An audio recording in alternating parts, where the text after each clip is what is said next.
Yeah, yeah. Like 2000. Yeah.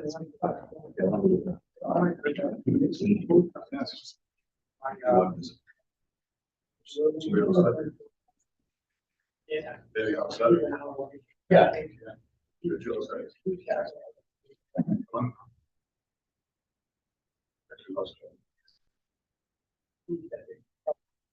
Guys, pledge allegiance in a moment for departed district members in honor of Frank Giuliano.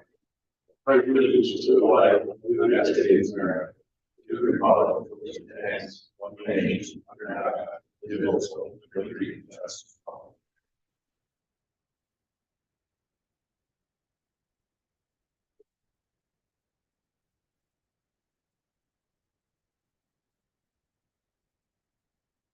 Roll call. Rich, here. Brian, Here. Chris, Here. Nick, here. Dan, here. All righty, we'll open up the public section for agenda items only. Anything for the agenda items only?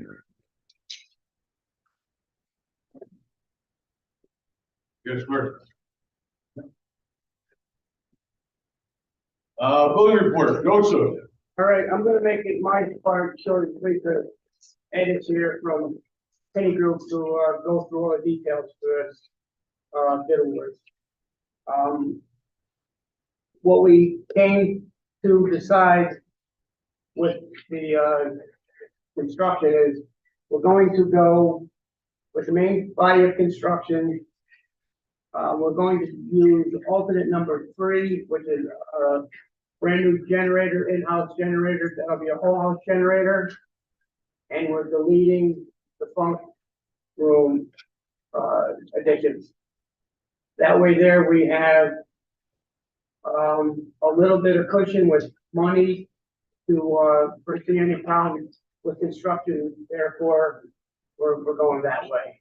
And from there, I'd just like to thank the board again, all the members of the body of the building committee that has helped us, and the Penny Group for making this come as close as we are right now.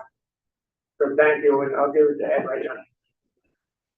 What he said, no, just kidding. Walk through it. Just bear with me a second again.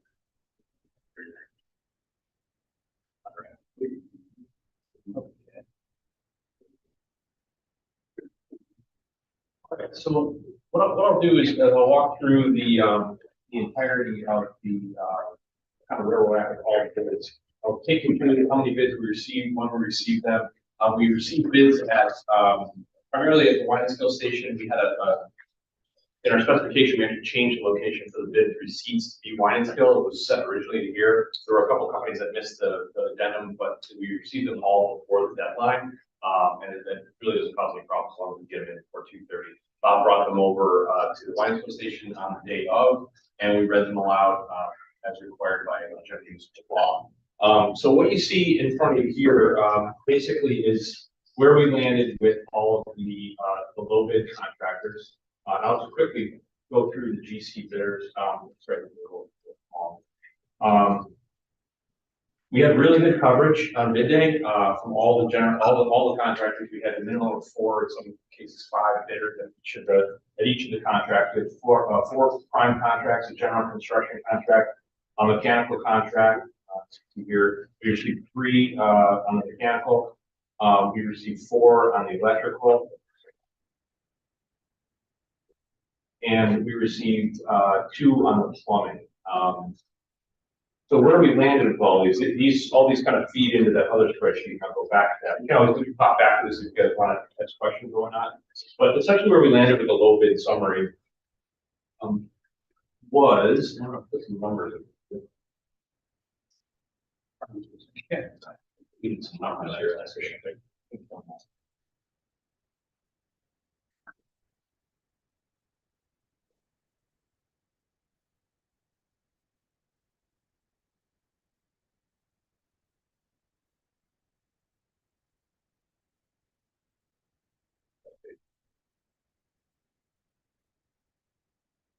Okay, so this is basically where we landed with all the alternates. with all the alternates on the low bid contracts. The low bidder was MJG Construction.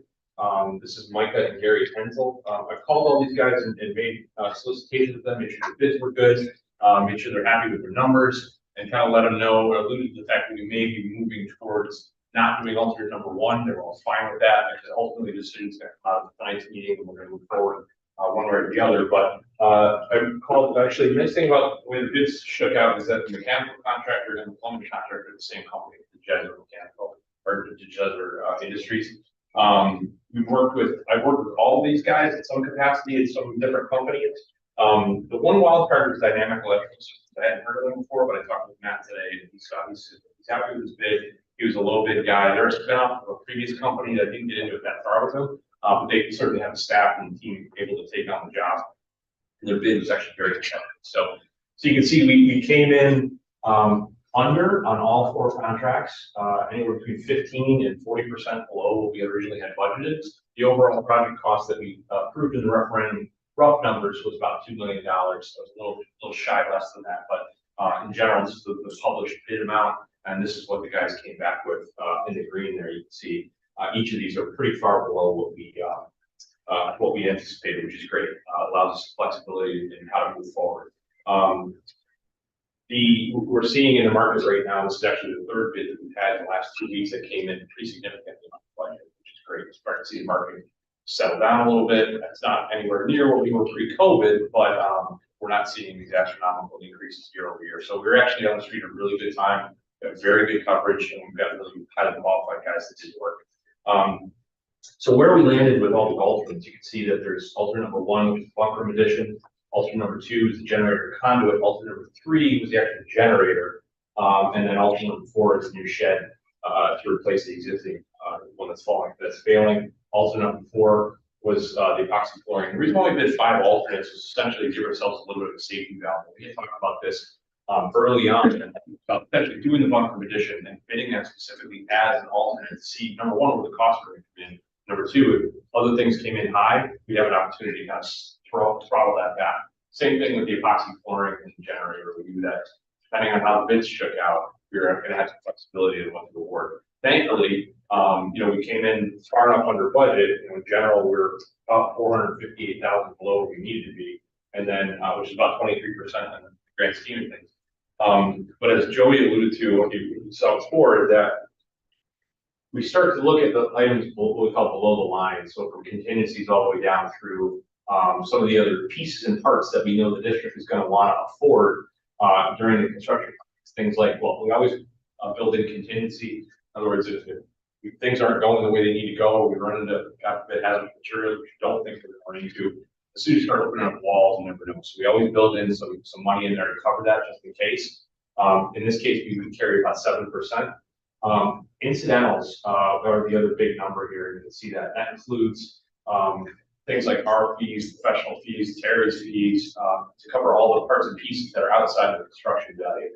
What that also includes, just so you know, so you'll know, is that there is $100,000 built into that for FF&E. So in that $694,000, $100,000 of that was allocated for new furniture and equipment to build in, which is obviously going to be needed in a lot of cases, especially in the members group. So we've got some flexibility in the numbers there.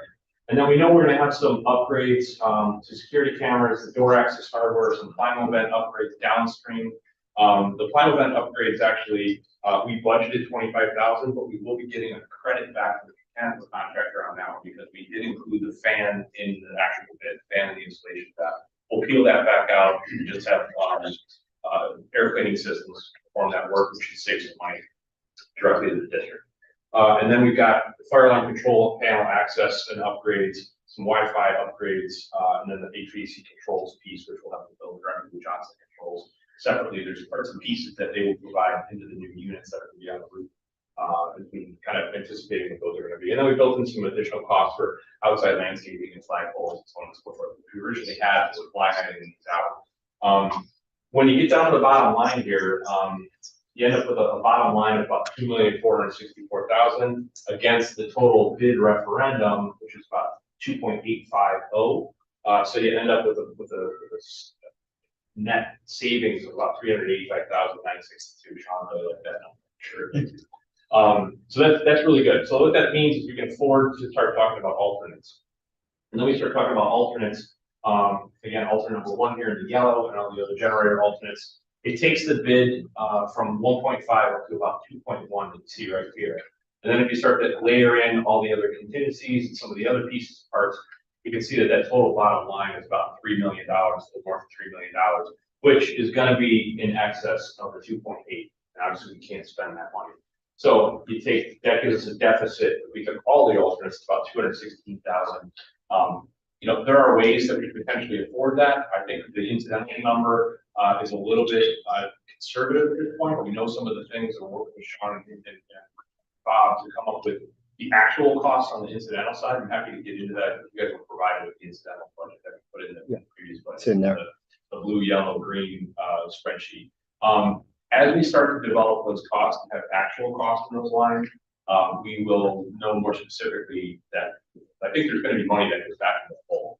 I think it's a little too tight, a little too close for comfort to say that we're going to be able to afford all the alternates. That being said, we do have a bunk room that's designed and permitted and ready to go. So if you ever wanted to do that in the future, you have that available. So one of the things that Joy alluded to is they met with their committee to talk about what was more important. You know, essentially it came down to whether the alternate for the generator versus the bunk room addition. And for a variety of reasons that we can get into, it makes a lot of sense to do the generator now, have the entire facility under power, basically, in the event of emergency. Right now it's around 35 or 40% of capacity on the generator, and that generator is original building constructed in 1980. So I mean, it could last tomorrow and that would be the end of it. So I think the money well spent on the generator is definitely money well spent. If you take away the bunk room addition right there, that brings the overall base bid with the alternates of all the generator and the epoxy flooring, takes you to 1.73.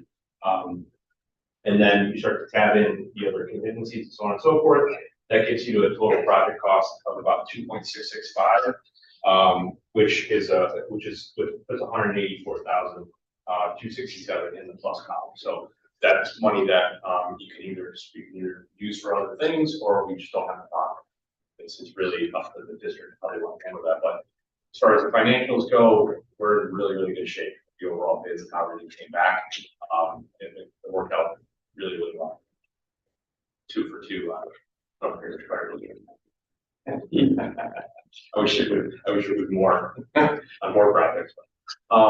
So I mean, at that, I'm happy to answer questions. If anybody just wants to dig into the numbers a little specifically, happy to do that. So thank you. Sure. Are any parts of the bunk room addition alternate? Are any parts of it feasible to at least build partially out now? I'm thinking masonry, or I don't know how much that hillside has to be excavated for the rest of the work we're doing. And if we're going to have it excavated, wouldn't it be better to disturb it once rather than? We won't have anywhere near as much excavation to do now. There won't really be any excavation foundations or footings. There's grade level concrete slabs that we're doing up on the parking lot area, but that really won't affect that whole side of the hill. The other thing that factors into it, and we knew this was going to be the case, but you know, if we were to go ahead and build a bunk room addition, it necessarily is going to require the movement of all the power pole that had the tubs up on top. We did meet out there with 9 seconds to go through that and talk about basically the guy wire comes down kind of really too close to the footprint of the building. So that precludes us from having to move that pole now, which is, it's not undoable. You know, we talked to the guys about between $15,000 and $20,000 to do that, but that's not cost we have to spend. The other thing that it precludes us from having to do is relocate the gas service, because it also comes in that location. And thirdly, if we keep the existing generator in its current location right now, where the bunk room addition is going, we would essentially cut off where the ventilation loop is for that generator. So we were creating an areaway around the corner of the building in order to facilitate the ventilation from the exhaust. So you want to do that? We don't have to do that now either. So to answer, for me to surmise what you're answering is no, there's nothing feasible to do. It wouldn't really make any sense to do it. Yeah, I did. It's funny you mentioned that, because I did happen to meet up the other night with the gentleman that lives across the street. The first I met him, whose property they were talking about. Well, we wouldn't have to relocate the pole on that side of the street. Well, in other words, essentially we can't, because wires come off the pole and go straight to the house. So essentially what we would have to do is add the other pole, move this pole, relocate the transformers, re-guide it. It was pretty involved. He was under the impression that his property was going to be impacted by it. Not necessarily. It wouldn't have affected anybody across the street. It's all going to be on this property. Yeah. So if the bunk room is not done now, is there anything that, I'm not asking the same question Rich just asked, but is there anything that we should do in anticipation in the future if it's needed? Well, you kind of are, and in fact, by doing the generator and putting the conduit in the ground now, it will preclude you from having to build that areaway if in fact you want to put the bunker in the future. So you are doing some things now that will generate essentially savings on building the bunker addition later. I mean, I would love to be able to say, listen, we're going to put the generator out there and build the bunker. I mean, like I said, it's a little too close for comfort to say we can realistically do both. And I think operationally, the generator just makes more sense now. But again, it doesn't preclude you from being able to do the bunker addition in the future if it came to the point where it made sense operationally or functionally or whatever. It's still that's still available. It's already been we've already went through our planning board and zoning and everything else, and we're all square there. So we wouldn't really have to do any more to make that happen in the future. And Ed, I think to also point out because the water riser going into the building is going to have to be increased because of sprinklers. That's going to go all underneath the footings, would have gone underneath the footings of the bunk room. So that's not going to impact anything in the future if the bunk room goes there, because that water line's already going to be in there. Right, it's going to be down there. So it's not like there's going to be, oh, we did something and now we have to move something that we did now for later. That's not going to be in play. I just think we need to be realistic that that's a possibility. We may need that in the future. In the lifetime of that building, definitely. Right. You know, we kind of considered that here. We don't have a bunk room now, but we kind of have a plan in place. Right. And I think, and again, if there's nothing that we're doing now that we're doing it in the future when it becomes available. And like I said, it's already been designed, figured out, laid out, and we probably have to as Rich just mentioned, zoning variance for a year, we probably have to reinstitute that, and can't imagine it was a pretty streamlined process given the nature of all the parts and pieces with that, but would be out of the wrong possibility to have to do it again in the future. My only other question would be to Terry, and it's maybe because I'm like lack of familiarity completely with it. But anything else we do, we got to get a minimum of X number of bids. We only got two plumbing or two electrical bids. Is that an issue? Yeah, just got a lot of bids. Which one did we like to? Plumbing, sorry. Yeah. Because we went out the bid, so that's what we get. Okay. In fact, we're going to add two, so it's not a problem. Public for the rest of the couple of days. Cool. Yeah. Ron? Yeah, we add up the total for alternate one is 375,000.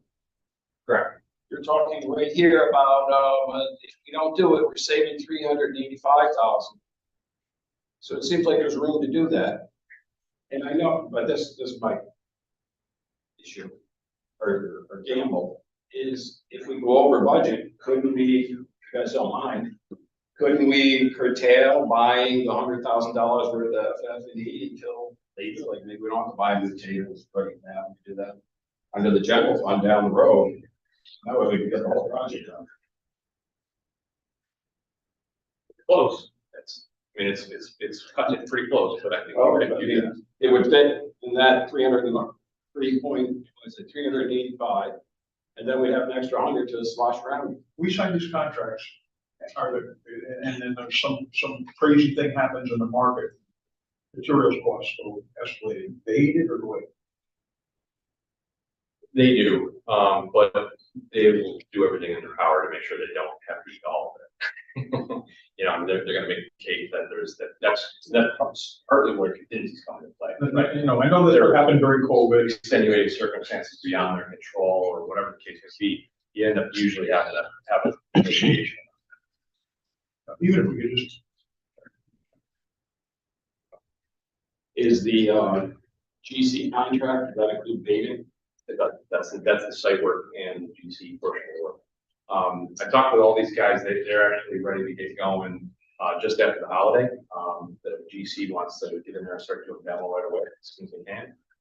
They've got a crew that's rolling off the job in Albany right now, and we're just gonna roll right into that. So the timing is really, really good, actually. That's funny, we're planning together, right? On the paving, we may be able to carve that out. Every year, that's the county, let the bid for paving. We can piggyback our paving.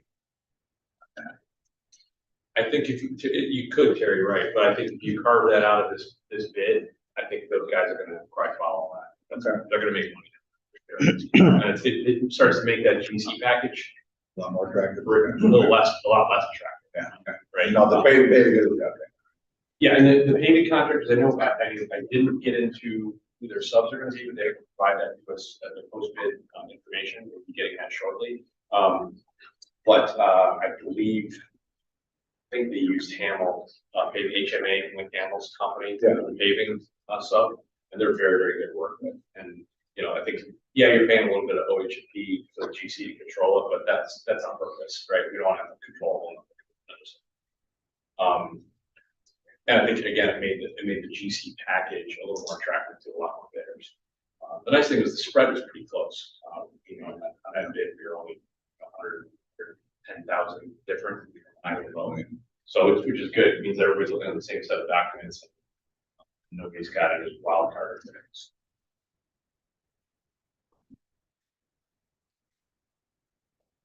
What's gonna happen now that we're not doing, if we don't do the bunker issue? I'm seeing the blueprints from the mechanical side. I'm gonna ask this because it showed all the heat and ventilation coming from the addition roof.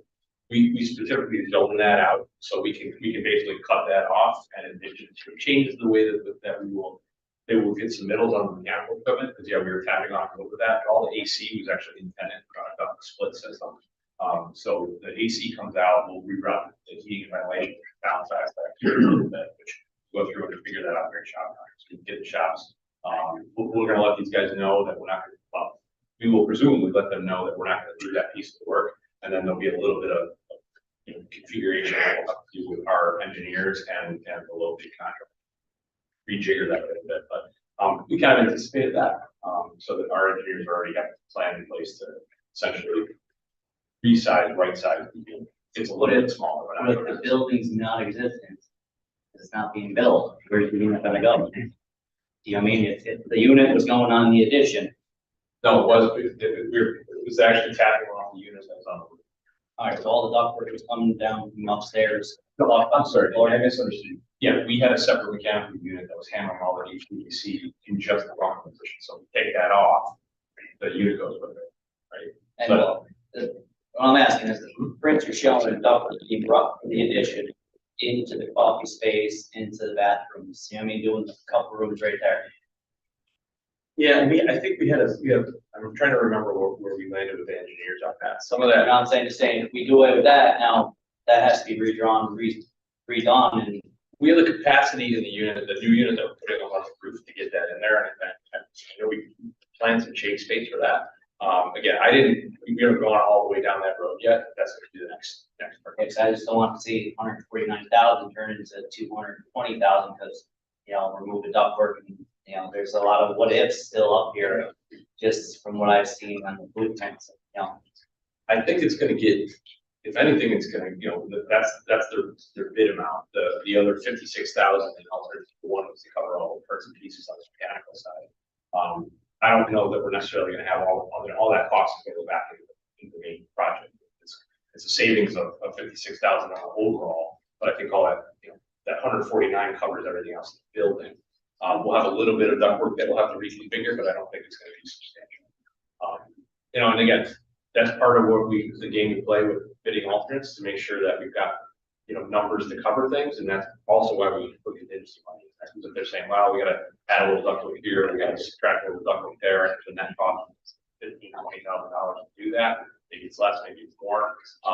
You know, that's part of why we carry those costs, because you just don't know all the answers on this date, especially when it comes to things that are, like you said, are Out of your control, so, yeah.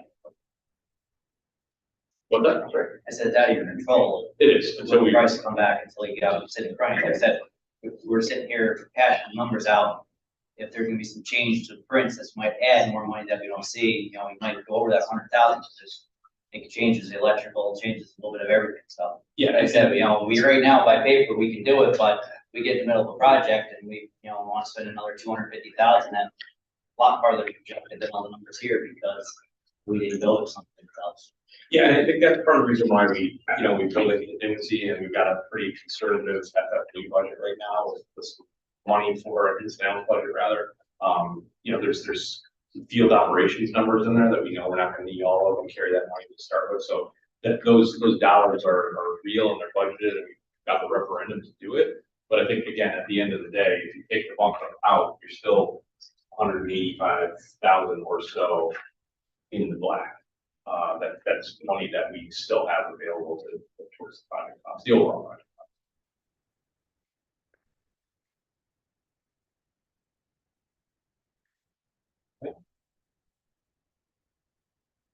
Is there any information here that you guys want to dig into a little deeper, the actual bids from the actual bidders? I mean, happy to, I think Bob published that to everybody, the low bid summaries and all that. Yeah, everything was Okay. sent out Happy to to answer any them. questions.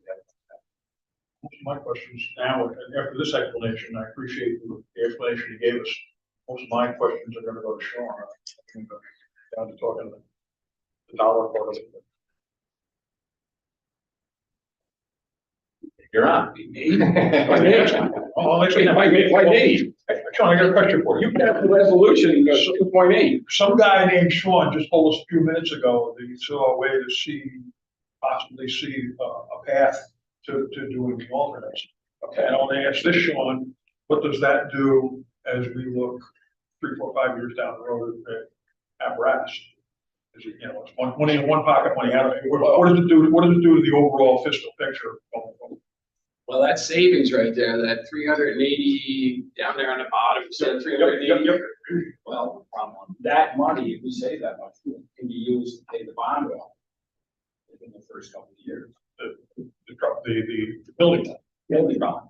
So that means that could possibly free up some general fund cash that we would have had to use to make that payment.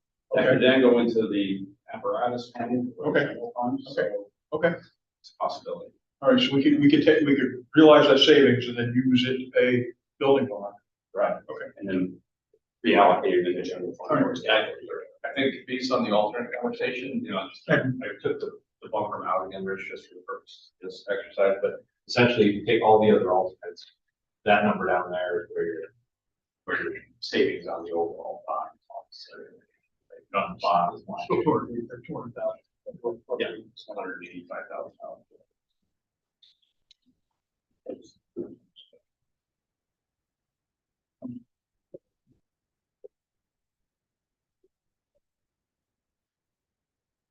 Operationally, how does this,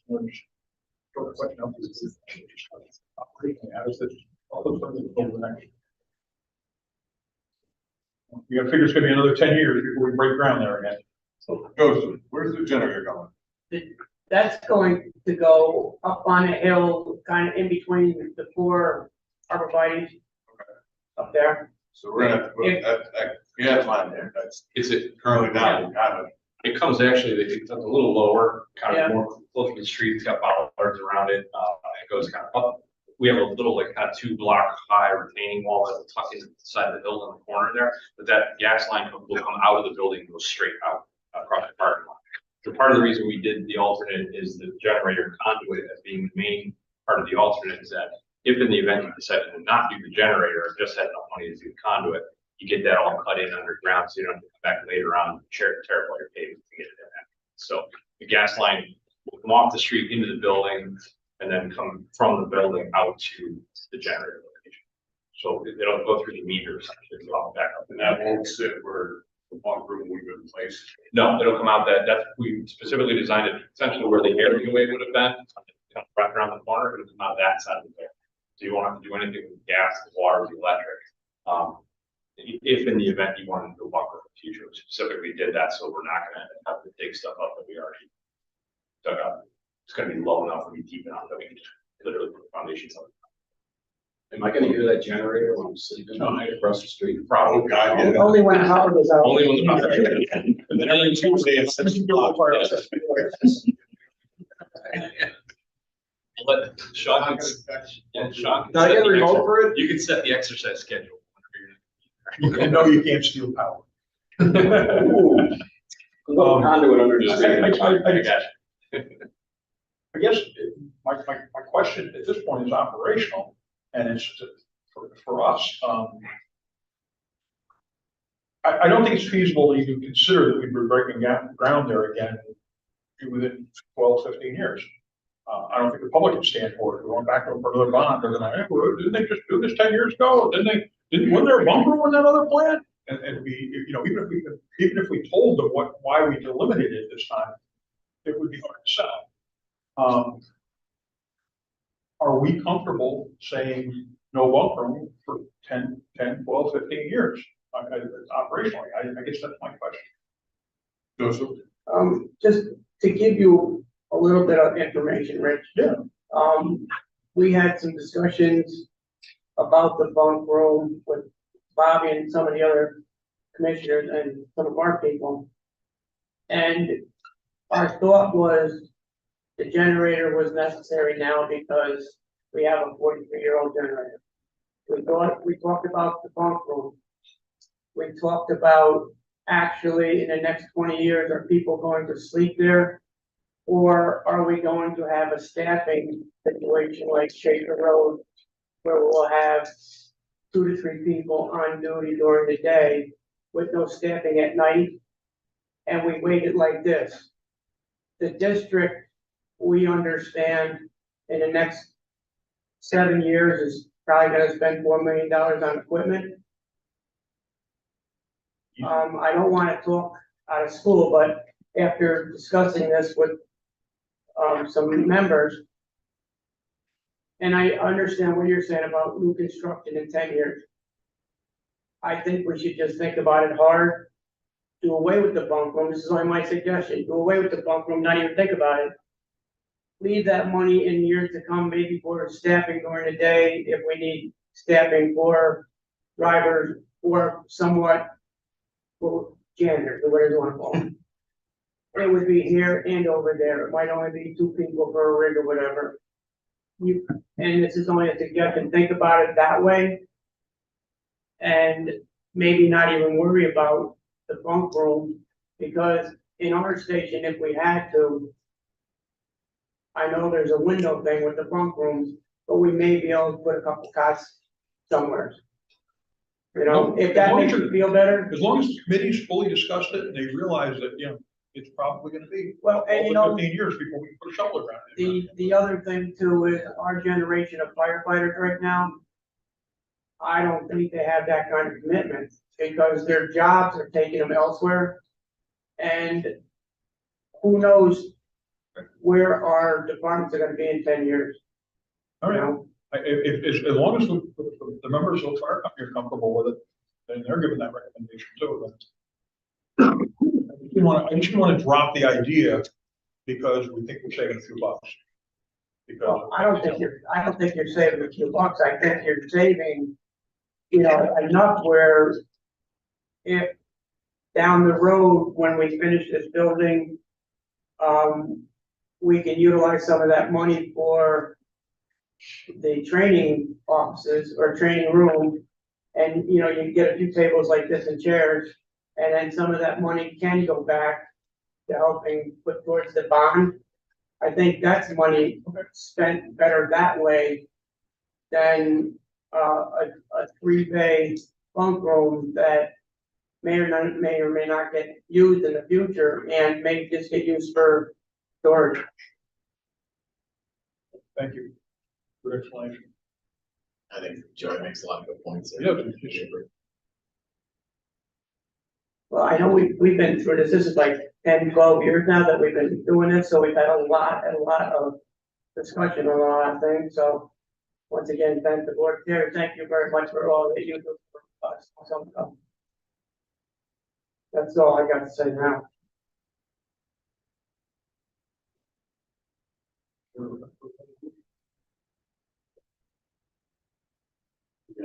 Are we ready for Rich? No.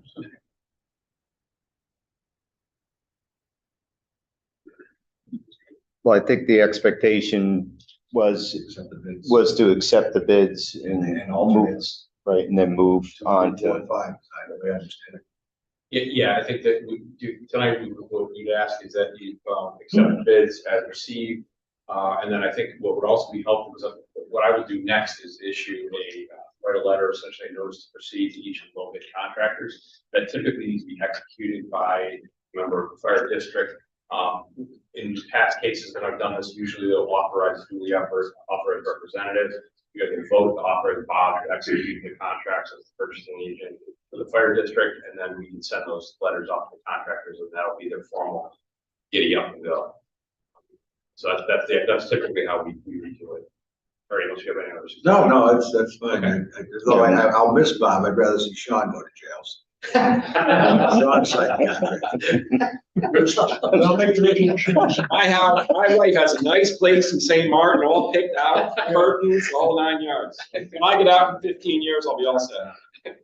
I'll make the resolution then, we accept the bids as presented tonight with alternates 2, 3, 4, and 5. And that we authorize, the district purchasing agent to sign the necessary documents.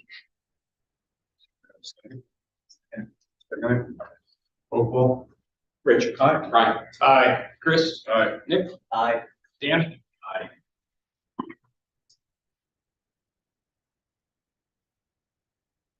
Good.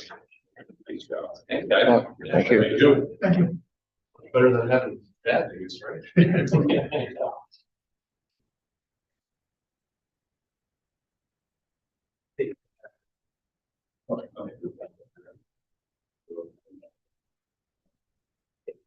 Move on to the president's report. We'll start with the tree stuff. We have no new candidates for this month. And I have 2 use requests. One of them is Big Shop, January 7th.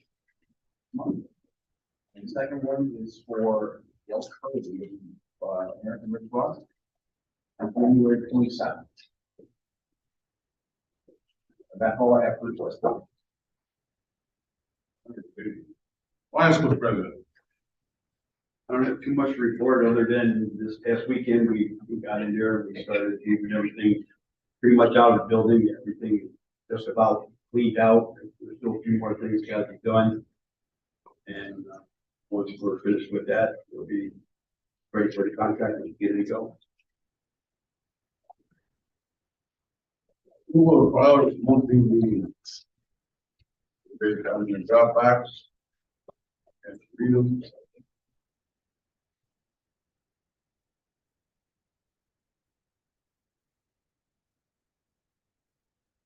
Make a motion to approve last month's minutes.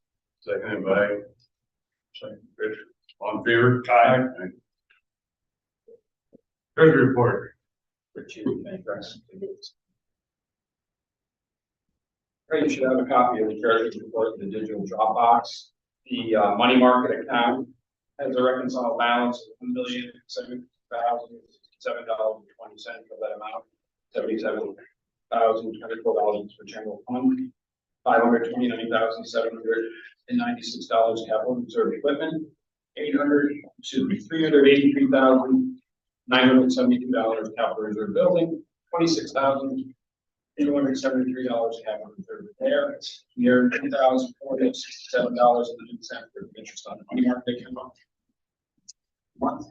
That bank reconciliation is immediately coming towards you and immediately attached to the report. The general fund had a reconciled balance of $72,752.06, earning interest of $345.29.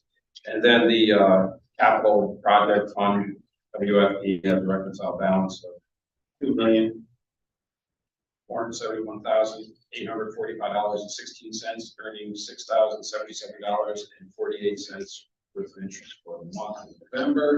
All those bank reconciliations for all 3 accounts are attached to this report, and they're coming your way for you to sign off and review them.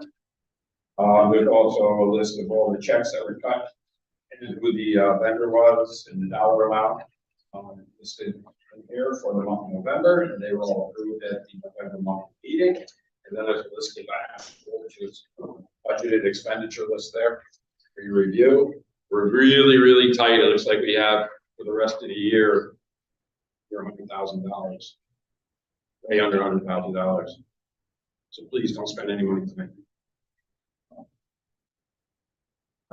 My report for. Any questions?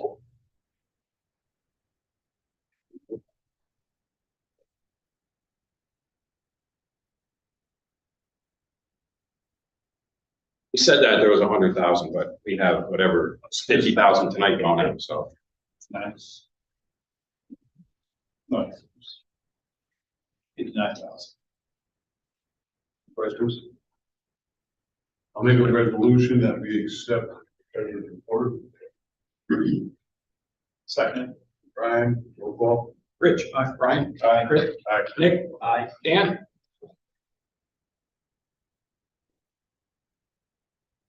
All right. This month's invoice, Brian, you had the, Not earth shattering, basically the exterior gears paid for it. Basically 59,000 change in invoice. Looks like a little lag on the fuel usage in the town, but pretty much any stuff not better than that. Sign off on all check pages. with the resolution that we pay bills. First made by Rich, seconded by Nick. Roll call. Rich. Brian. Aye. Chris. Nick. Dan.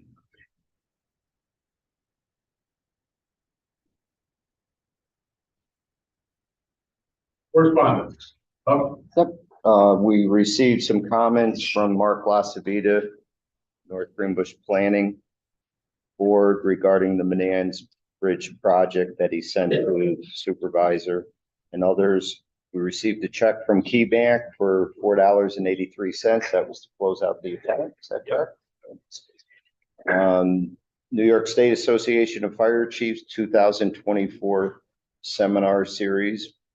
And we received a letter already from WFD regarding their election results for 2024, and there was nothing sent.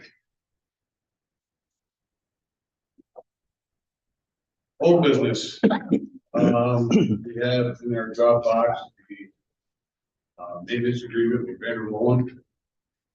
I know, do you want to touch on your little portion of this? Sure. Yeah, I did solicit 3 of the vendors that we've used, that we are using and have used. It's Vander Mullen, Maybes, and Garrison. Maybes really doesn't get into maintenance agreements. However, they still want to continue doing mechanical work for the district and the apparatus. And I did send information to John Greco from Garrison. I didn't hear anything back from him. He wasn't in the office today. Tried reaching out to see if they were interested. It seemed like they may be interested to help out on a as-call type of basis. But the maintenance agreement that you see in front of you from Vander Mullen is very similar, except it's only for 1 year. They have increased their labor rates because everybody's has increased their labor rates. I also got a quote from Safety First, who does our hose testing and our ladder testing for pump testing, which is also attached.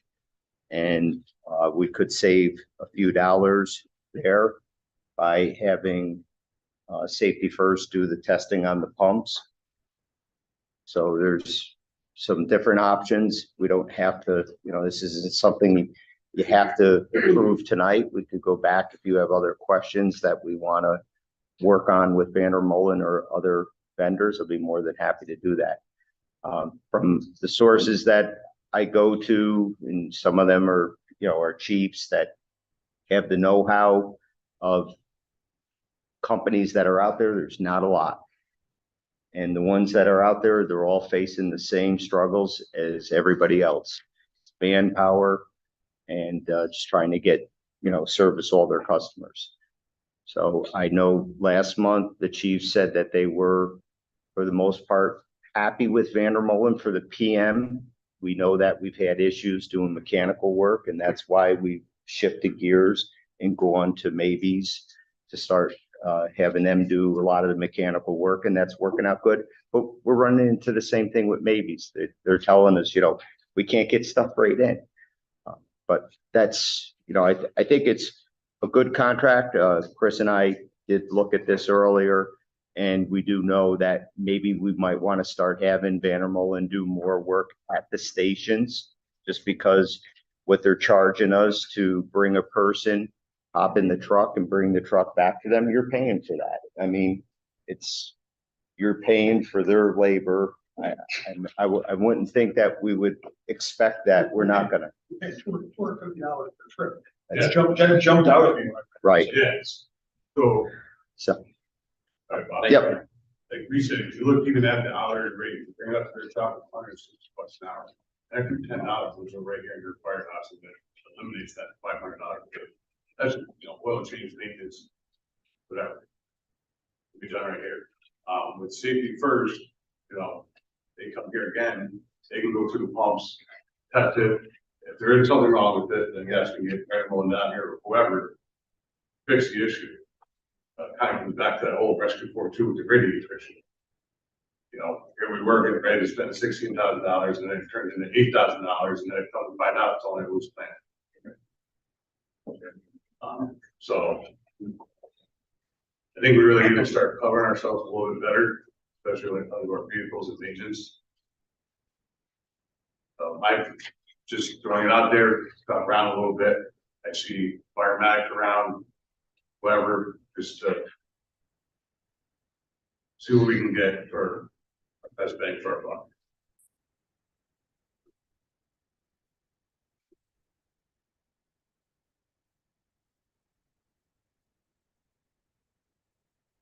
If the chiefs are pretty sure that we don't have enough people around during the day to run these trucks back and forth, and we don't want to pay them $250 each way, then maybe it is better, more beneficial to work here.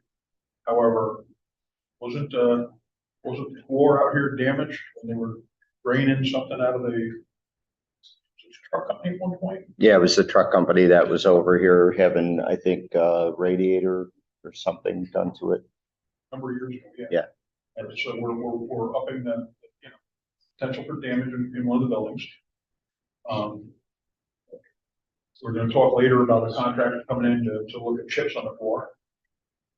Is that gonna contribute to that kind of thing? I'm sure it's gonna be a concern when we get the Weinstein Fire Station. Is there epoxy floor done?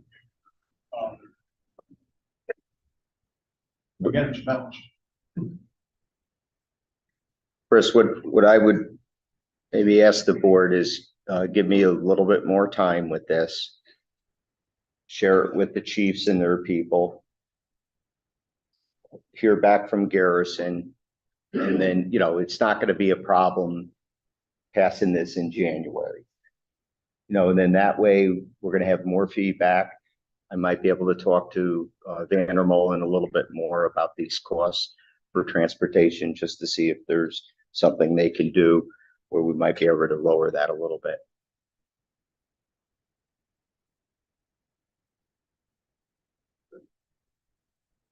Any questions? Okay. Keep working. New business.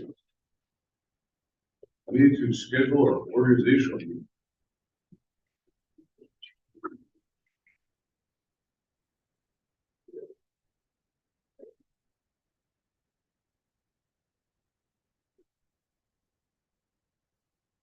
We did that one. Sometimes we did it early in the month, but I think luckily the second Monday is August. It's the 8th. January 8th. I'm looking at the 8th. August. January 8th. So I mean, it's fine then, but we'd have to start at 6:30. Start postings. Start over. I'll make a motion that we do the organizational meeting in January the 8th at 6:30 p.m. I'll second that.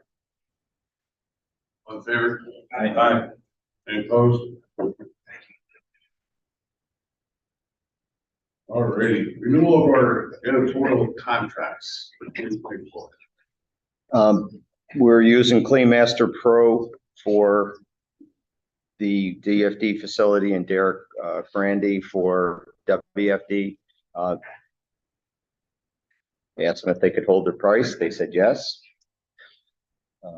They're both doing a good job, and Derek knows that there's going to be a reduction. We've already spoke to him about that, and in his proposal, he also made a notation that he'll be reducing his costs.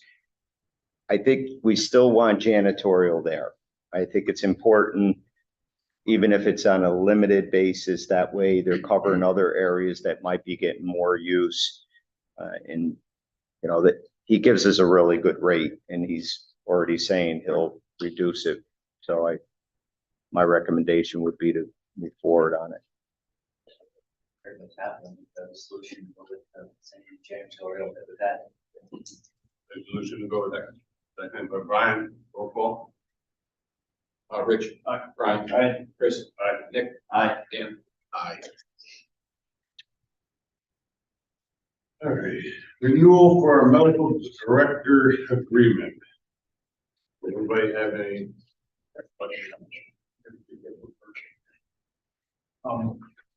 Who is the PD's, medical director, no?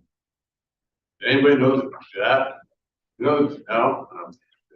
Ask. Could you? Sure. Okay. Get an answer. Pardon? Get an answer for you in a few minutes. No. Anything about Yep. them? My friend. Because it just, I know that it just, if 3 emergency services organizations in town, they will need a medical director, the ambulance, the, and I went to the district, and it makes sense to me if they don't consolidate that contract. Right.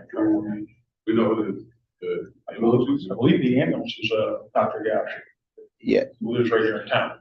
So we tried doing that before with the group. We tried doing it, and they wouldn't do it. They allowed at least before, they allowed the PD to kind of fall under the umbrella of the ambulance with their medical director, because it's even more limited, but they wouldn't allow us to go in with that. So PD's piggybacked under. It was then. I'm just telling you, it was then, and because it was so limited, they allowed it, but we tried doing the same thing here and they wouldn't allow us. Right. That was then.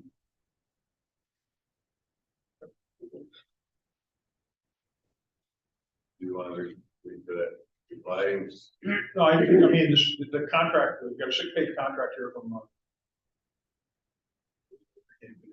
can't find the name of it, USACS Management Group. That's like, if somebody asked me about our contract with USACS Management Group, I would have no idea what they were even talking about. It wasn't until I started reading it that I realized they're talking about a medical. And it's Dr. Katrina Cardos is the assigned doctor Yeah, I to don't it. see her listed, mentioned. She's in there. Yeah, before it was EMD. So it's usually a bigger parent name that they work under. And that's who we're writing the checks out to and the agreements made out to, but she is our medical director. Am I reading this correctly that it expires 12/31 this month? So it looks like it's for the time period commencing January 1st, 2024. I don't know when it expires the agreement. Yeah, we'll have to make sure that the dates are reflected correctly. Thank you. Let's look at the compensation number 5 on that.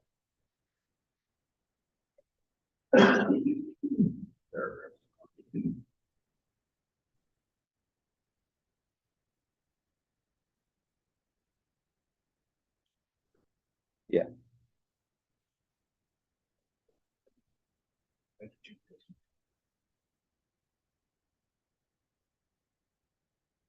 Same thing with the intro paragraph. Mm-hmm. Okay. Oh.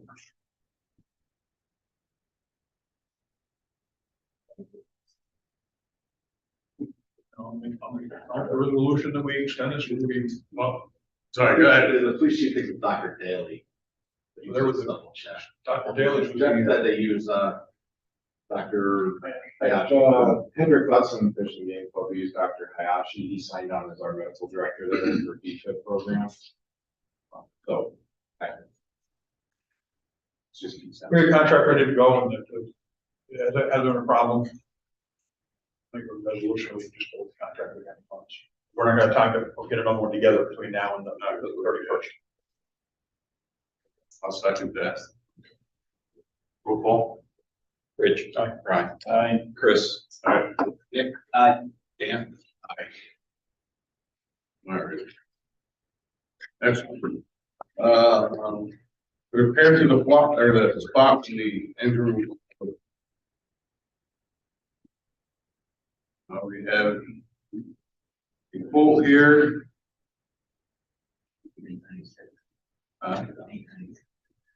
There you go. $896 to repair the floor. Material, it's 112.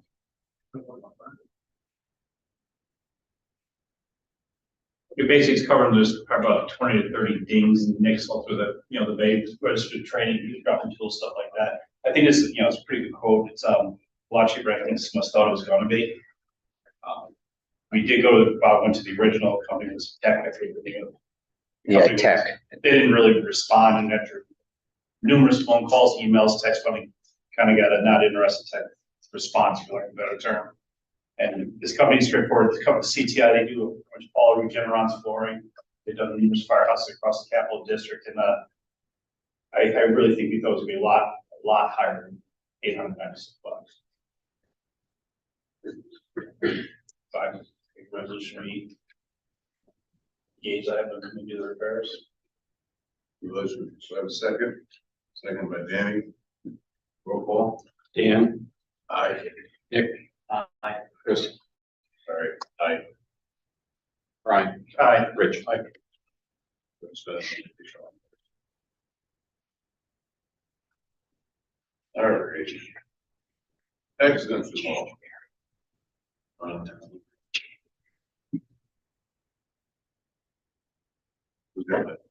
Sure. There. Not paying attention. Oh, about the notification of the termination Yeah. is just a form that you send Yeah, over. it's just something to deal with coming up, next year. There's a way, when you went forward with the real property tax, reduction, every individual went down and applied for it, but there's no back end of this thing, so if someone left the department or didn't have 20 years or whatever. So we're kind of making this up as we go along. It's got to be some type of reporting that goes to the assessor to make certain the list, maintain the integrity of the list of people. No one's gonna go down and say, I quit the Freesville and I want to pay 10% more on my school taxes. Nobody with a brain would do that. So this is on an annual basis before the taxable status date, which is, March 1st. The districts, and in case the ambulance, the AHJ, the town would provide a statement to the assessor saying there's no change, or here's the people that come off. And then there's also more work to be done before that too, because you may have some people that had 19 years last year. They're going to have 20 before March 1st. They're going to need their 20-year certificate. So it's kind of, it's not something that you have to obsess over, but it's something that needs to be minded every year, usually January and February, to make sure it's cleaned up. And I think Bob's done a yeoman's job in terms of getting a listing together, so it'll be fairly mechanical for you guys to be able to do that. This is going to be the topic of the next FASNY article, and something I've been dealing with some other, I haven't talked to any of your assessors over here, but with other assessors, basically the follow-up. So, and the rationale behind it is the assessor should get something from each AHJ every year, even if it says there's no change. Because if you just leave it to the AHJ center, well, there's a change, it could go 3 or 4 years, assessor doesn't get anything, assumes there's no change, but there's nothing that's affirmatively been done by the district or by the AHJ to let that assessor know that there's try to get districts in particular condition to, hey, you got all this other crap you gotta do at the beginning of the year, this is something you really need to do, because if you have one person that's not a fireman that's getting this deduction, and they shouldn't, it's gonna make a whole program. Do you see the necessity, or do you see somewhere in the future of this, a process where before we can send that off to the assessor, we've got to notify the person that we're taking them off the roster and give them a chance for an appeal and all that? Well, yeah, I mean, they should either be in the department or not, and, you know, and it's not tied to LoSAP, it's a little bit different, but they either gotta be in or out, you know. I'm not just concerned about people coming off, I'm also concerned that we keep current and, oh geez, it's March 15th, we forgot all about it, you should have got the certificate to go down, but you're gonna lose it for a whole, you know. It's just basically to develop, and you guys got you got a very robust system of checks and balances here, but most places don't. So we're trying to make it somewhat automatic, that it's just something that has to get done in January, February.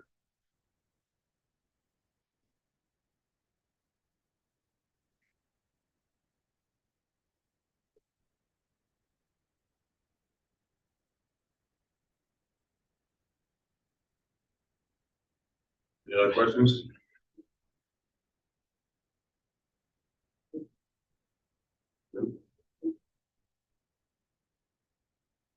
All right. Moving on to chief's report. Motion first. Very quick.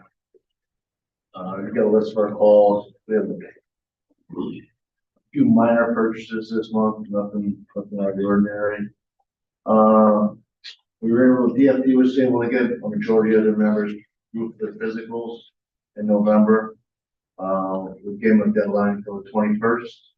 So, if we come upon that, hopefully everybody will be done. If not, won't be right. We attended the holiday parade.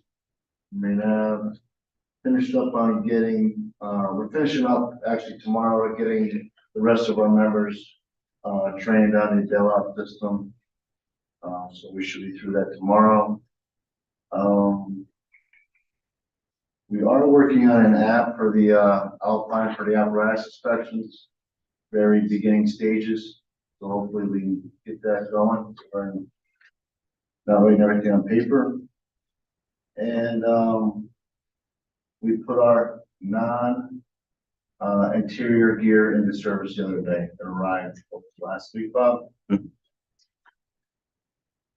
That's all I have for report. Any questions, concerns, or comments? Perfect. Lionsville? Adam, All right, how's that, Bob? hear you good. Okay. So same thing as the Freetsville. We did the holiday parades. We got the non-interior gear into service. So far, the only feedback I've gotten is we need to investigate longer suspenders, kind of aid in the process of getting them on type of thing. So we're going to work with the vendor and see what options we have there. Let's see. We had two members, firefighters Zach Brimmer and firefighter Michaela Hagler, graduated the BFO class. It was held at the training center with instructor Racine. So congratulations to them. We also have one firefighter in IFO. We have Walt Apple doing that at the Saratoga County class. And we currently have 5 members taking the EMT class through the County Rescue Association based in Stephentown. So pretty exciting there, getting some good training in. The SCBA refill project is complete. So that's been in service and been used a few times. Let's see. Rescue 4.2, we finally got that repair project completed. So that truck's been in service for about a week and a half, and everything's been working fine. Let's see. All right. Regarding Mr. Giuliano and his services. So we had a pretty productive meeting earlier today with a representative from the family and some people important in the know. What we're going to be doing is requesting support from East Greenbush Fire District and Ellesmere Fire District specifically for their buses. Reason being is obviously the Giuliano family is very large, and the purpose of the buses would be to aid the family in transport from the different sites. Basically, what we're going to be doing is starting at Bryce Funeral Home, going to the services at St. Jude's Church, a final call ceremony at Winesville Firehouse, the burial site ceremony at Evergreen Cemetery, and then the reception held at the American Legion in Winesville. So that being said, I do have confirmation that the buses are confirmed, and I'm going to need to get certificates of insurance for both districts.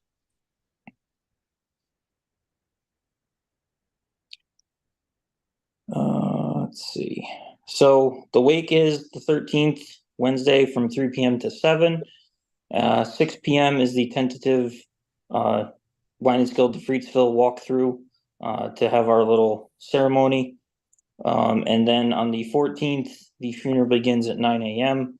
and goes until complete.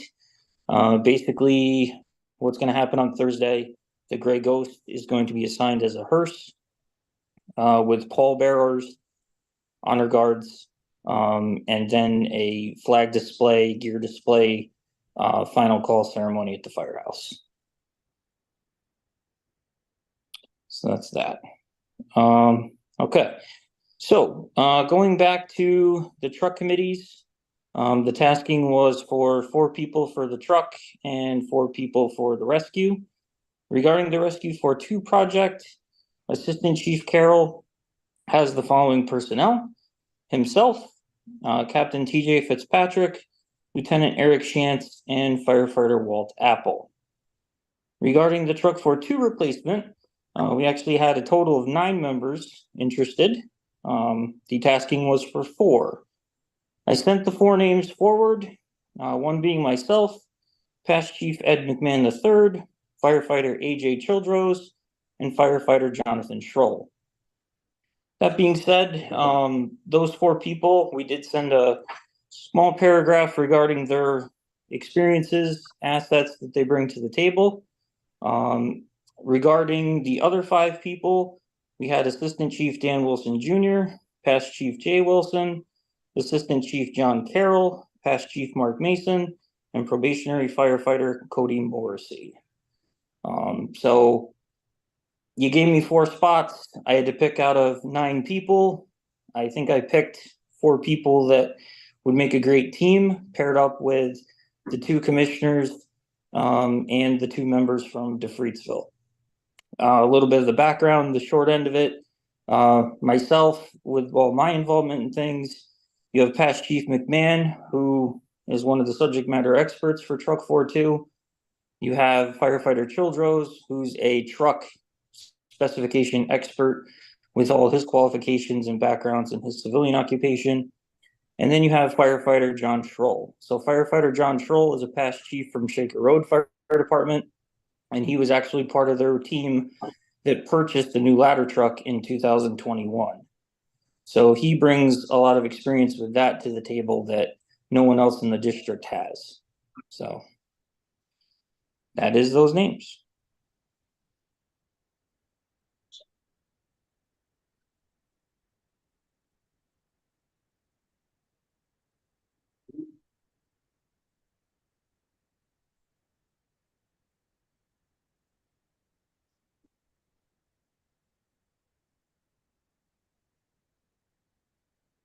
Anything?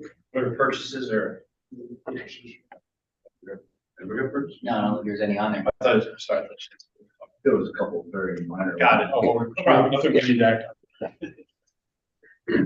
Pencils, paper. One minute. Don't get one. Okay, moving on to the standing committee reports of the apparatus and equipment. Updates on the apparatus needs committee documents. Jeff, you wanna Talk about the weight measurements that you did, or the weights Sure. they did on all the trucks. So this past month, I invited, New York State Police, it's Trooper, Mike Rayner. He's a former firefighter, actually, with the Greaseville Fire Department many years ago. And he's with the commercial vehicle enforcement unit with the state police. He agreed, and was allowed by his supervisors to come and provide weighing service for both departments. So we went through and conducted weights of each of the apparatus at both stations.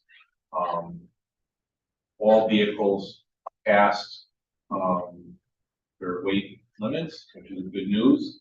And there were no extreme abnormalities with respect to more weight on one side or the other, front or rear on any of the apparatus. With the exception, we identified a problem with brush 9. The front tires that were purchased and put on that vehicle about 2 years ago, have worn entire, were underrated for the weight of the front axles of that vehicle. The tires that were mounted on it originally 2 years ago were D-rated tires, and Trooper Rayner pointed out that given the weight that's on those front axles and what's recommended by the vehicle manufacturer, should be an E-rated tire, which ups the amount of weight that can be held by those front tires. So immediately made notification of the chief and the district, and we coordinated replacement of those 2 front tires, which happened today. So now we're well within the front weight limit of that. But otherwise, all vehicles were in very good shape. There was a note about truck 42 with respect to the rear axles of one set of wheels showing less weight or more weight than others. And it was, as it was explained to me by Trooper Rayner, if we've had airbag or suspension work done on that vehicle, sometimes you will see the weight distribution a little bit different from axle to axle because of the airbags, springs, or what have you, because one is newer or older than the other. But it was nothing significant to cause any alarm or any mechanical hazard. So it was well within range. So I think that's all I have about that. You did a great report. I think that's something we don't, I guess it was in the report, but one of the things there was, that Trooper Rayner suggested we do it every 3, 4, 5 years. So I think that's something we just got to mark in the calendar, that there's a memory jog to have that done. Absolutely. And the state police, he got clearance through his supervisors, and they're committed to providing community service like this for organizations like ours for safety purposes. Better to weigh them now than to try and figure it out after an accident. Correct. Yeah. Okay. So, thank you. Or the replacement committee. Yeah, we heard names from the chiefs. Truck 42 committee would be Adam, AJ, Ed McMahon, John Schroll, and you had submitted Dan Sheehan and Greg Kroll, right? Yep. And I think it's a pretty good solid committee. I'm just gonna unfortunately do that. I'm gonna make one recommendation, actually 2 people. John Scholl's only been in our firehouse for 6 months, I believe. I know he's got knowledge of truck companies from Shaker Road, but you know, we're 2 different sides. There's a rear mount, there's a mid mount. No, different reaches, different heights. He still might be a good candidate, but being new to the fire service on this side might kind of run away a little bit with all the argument that we might have. The other one is putting Dan Wilson Jr., I know he's a relative of mine, on here, but after reading the email, everybody's qualifications, I think that we are making Adam stretch a little thin. He's on the long range building committee. He's on the building committee. He takes care of all of our apparatuses. You know, on top of that, he's still got all the chief duties, the physicals, everything else that we asked for. I think that we're just getting him very thin, and I think we need to look at that and maybe ask our part two, who I believe has no responsibilities, to step in that place. No, Adam made the recommendation. If he's still on, I'd ask him to address it first and get his thoughts on it, and then we can talk about it. Adam, you still on? Yours? Yeah, I'm here. Okay. Were you able to hear Chris? Do you want to address any of his comments? Yep. So as I said before, for John Schroll, he's purchased a ladder truck in the last 20 years. No one else in this fire district can make that claim. I mean, that's basically that. Regarding Assistant Chief Wilson, I'd like to remind the board of his employments. He works for a potential bidder / vendor for this vehicle. So I don't think that would be a very good move regarding a conflict. That be an issue for you? I don't sell fire trucks. You don't sell fire trucks. An independent contractor carries some money to the payroll. Okay, so we just get to talk to people in the crowd now? Well, he's right here, actually. Okay. Not qualifications. I asked you for qualifications a week ago. I asked you for a list, and again, I get an email that you're too busy. So if you're too busy to send out an email, then it's a list of names. My name. In fairness to a chief, they just had a member die. He was busy making the arrangements for funeral. The funeral. That's not what he said to me. He said he's on the fire board. All right, we'll just bow down again. Seems there's a bigger issue here that needs to be addressed. So maybe we have to go to an executive session and have this discussion. I questioned the qualifications of John Schroll, myself, because I've known he's only been in the district a short time. I think I've only seen him on 1 or 2 calls, if that, probably just one. And I've known John for a lot of years, but I don't know him that well.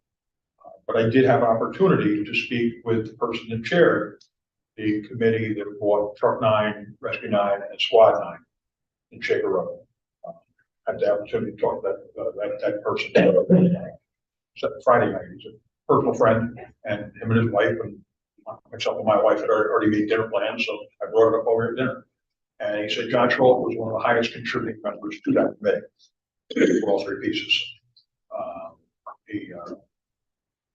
He understood the technologies. He understood some of the things the vendors were doing. He was just a solid person right through the entire process. So, I'd like to offer a suggestion to the chairman. I think the chief submitted some very good names. I don't necessarily have any issues with them. But part of our original request last month, and I was the one that made it, was to also give us a list of everybody that put their name. So we're just hearing the other 5 names now. And I feel a little bit on the spot trying to make a decision right now. And realistically, I don't think anything's gonna happen with this committee from, December 11th to January 8th. So I would ask the chief to send us those additional 5 names in writing, and we make the appointment next month, after we have some time to think about this. I'm good with that. I think people have valid questions, concerns, thoughts. There's a lot of good names on that. Those other 5 people. Again, I also respect the names that the chief put in, but the idea was that we'd have a chance to kind of think about this and not be making on the spot decision. So that's just a suggestion. They're looking at.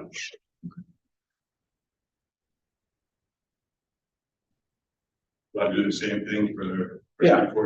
Yeah, we didn't get names from DePriest yet on the rescue, but you remember, or 9-6, I'm sorry, for 9-6, that's in the scope of everything else, that's a relatively minor project, so I think they can probably knock that out of spec, whatever they want done there in a very short time, so. it's a shame. Did you decide that we're even doing those? Yeah, well, we want to get, we can't decide that we're definitely gonna do them until we have some idea what it's gonna cost us, so I think we need to go a little deeper than what, kind of like what Brandon did in the first couple stages with the one rescue mine.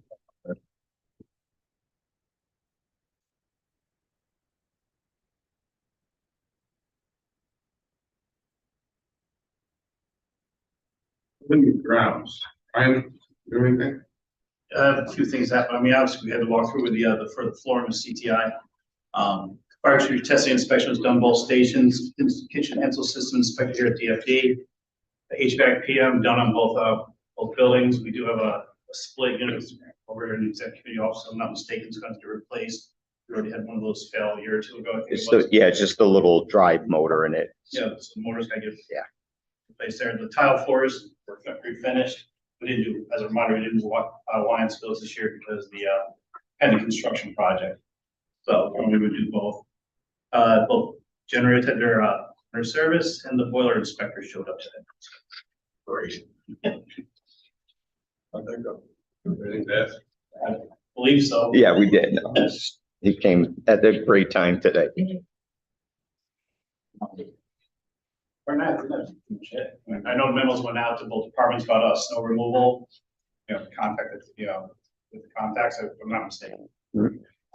We have the leak to, you have the The leak. leak, Yeah, the leak that's on the agenda for building grounds. The important part. The leak was found, and I know there's emails going around whether it's emergency or not, but it's going to beg probably another question in a minute too about dollar amounts and stuff as far as what we declared for an emergency. State aid costs are, I think, going up. Our numbers seem kind of low to be where you had to get the bid. But basically the leak was found. It starts over in the executive committee office, the elbows. It's going through. And remember a year or two ago, went into the ready room. Out there, you saw like that staining and stuff on the wall. Basically, leaks going all the way through. So there's a quote in here to make the repair. I believe we're waiting on a second quote. We got it. It's in there. Second quote. I didn't know Yep. the box yet. It's- do that. Yeah, that CTI one. CTI was. CPI, Tech Valley and McKelvey. It's under, I got his right here. yeah, it's under committees. Yes, okay. Tech Valley is $3,808.29, and Yellow Pit is $3,420. $3,400. You check both these guys out, both legitimate contractors? Yeah, they're both legit and, you have to drain the entire systems. It's gonna take a while to drain those pipes. So I mean, obviously, it's been leaking for we don't know how long. It's getting into the walls and stuff. So obviously going through the bids there. We do have the lower bid there, 34 and change, 34.20. We get a resolution to approve that repair, so we can get going. Make that resolution. $400 for the cheap one. Guys, I'd like to see one, so. I'd like to see one, so I made that. So I'll second that. Roll call. Rich, aye. Brian, aye. Chris, aye. Next. Yeah. The only other thing we got under building and grounds is the 2 use forms for free snow. One on the January 27th for blood drive, the other one is January 7th for baby shower. Just make a note, I don't know, the blood drive one, looks like they had the wrong paperwork. If you look through it, they don't have the updated policy. Oh, they probably had our forms, Yeah. they probably had our forms on file from before, because they're a frequent flyer. Not like it's a big deal, but just, I know it's something that. What did she have? It's a different, she's got the, Red Cross used the old forms. yeah, for some reason she got. Did she? That's weird, because I Might sent wanna look her. at it. Yeah.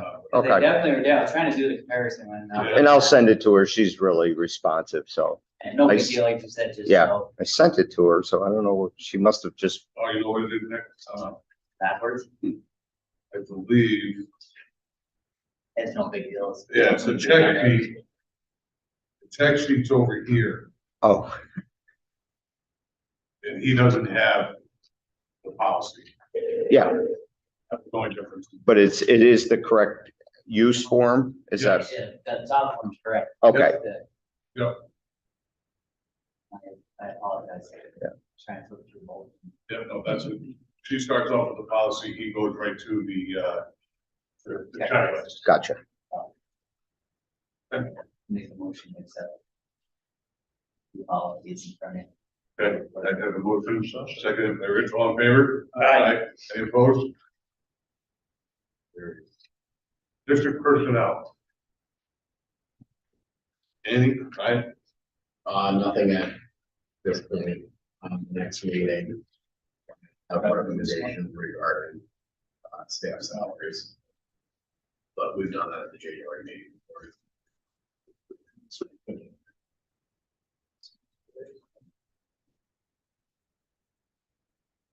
Anything else? No. Finance, Danny and Nick. Or this- You meant Sean. Yeah, I just want to make an amendment, or like the board to make an amendment to our budget for the year. I'd like to move 8,000 from account number 102-040 of 8,000, and, excuse me, 12,000 from account number 102-070, moving that 20,000 to account number 102-020 to the maintenance fund. What are the two that you listed off? One was insurance, one was other expenditure.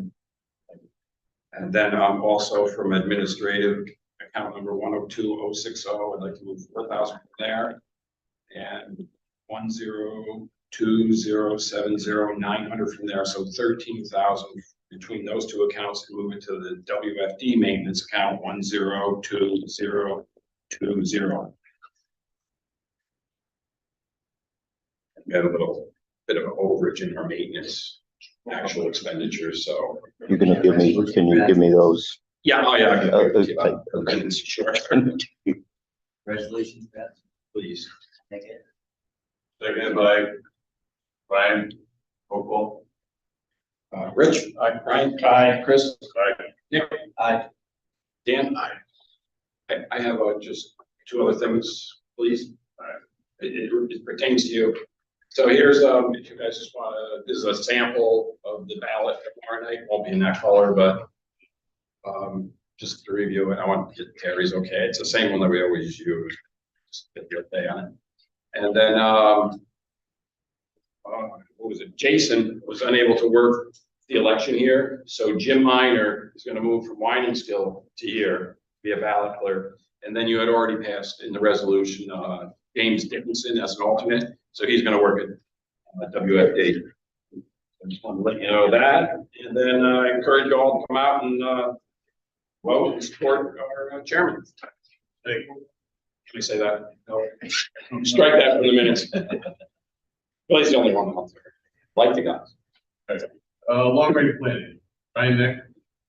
As we discussed last month, we're gonna sit down with the apparatus needs committee. We have a meeting, looks like we're setting out a date for next Thursday at 6:30 at Priestville. Meeting with Sean and next Thursday.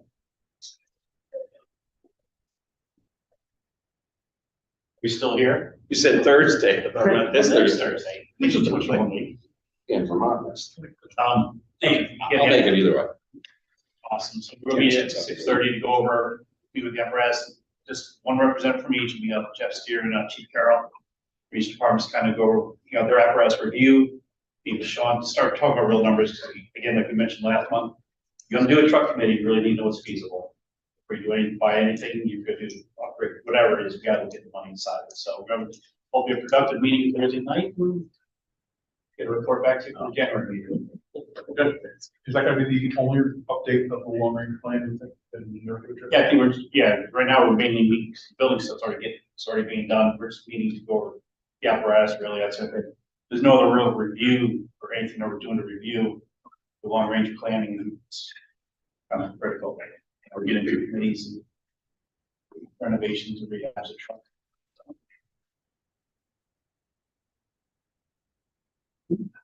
Policy, procedures, and memberships. Brian, Nick.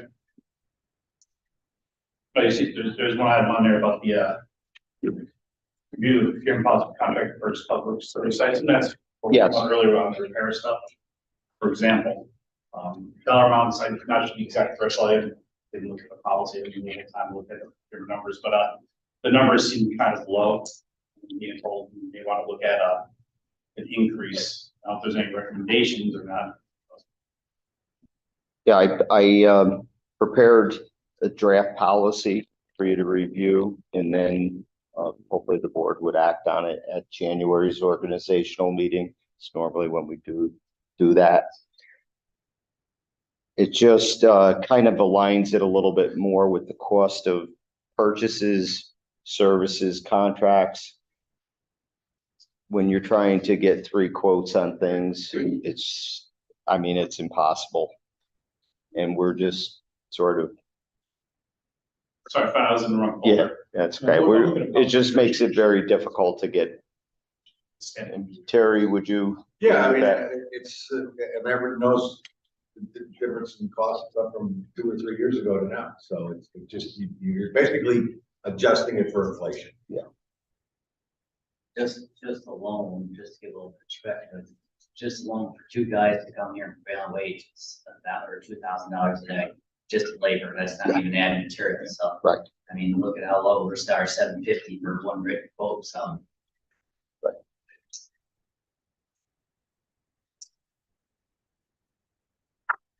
If you can, Next month, I'm. yeah, right, yeah. And I'm fine doing it. Okay. Is there any problem with doing that now? No. I mean, if you do it now, then I can just get it in the, So the organization. Yeah. We want to move to dollar amounts, starting, say, get rid of 750 and start that. as written, as the draft policy is written.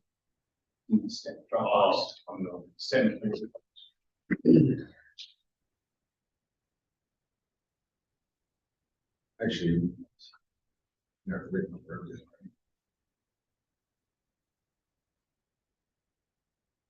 You got one written, is your lowest, am I reading it right?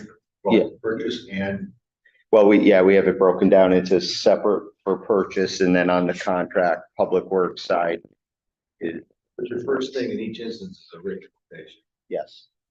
Should we soften that? I mean, wouldn't it be easier for you to get verbal quotes for those? Oh, yeah. You know, Yeah. So, I mean, I think you might. Could we say verbal or written? Or Yeah. just say verbal or written so that, Verbal, if you go with verbal, then you can always get a written. right, Yeah. But, Okay. I mean, I think that from your standpoint, that's probably the most important part. Yeah. And as far as the thresholds go. Yeah. Yeah. What, And do we really, this might just be a little picky, but do we really need the word facts in there? Whether it's just, it's always been there and we don't get It was any. written 12 Yeah, years ago. we probably should. We should take that out, yeah.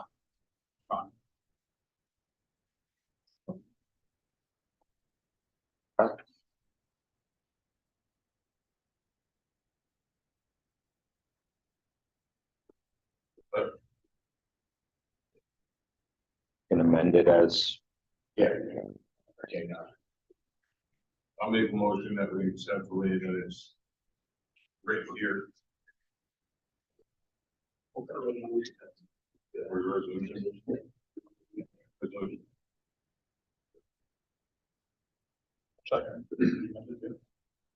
All in favor, or roll call, Rich? Aye.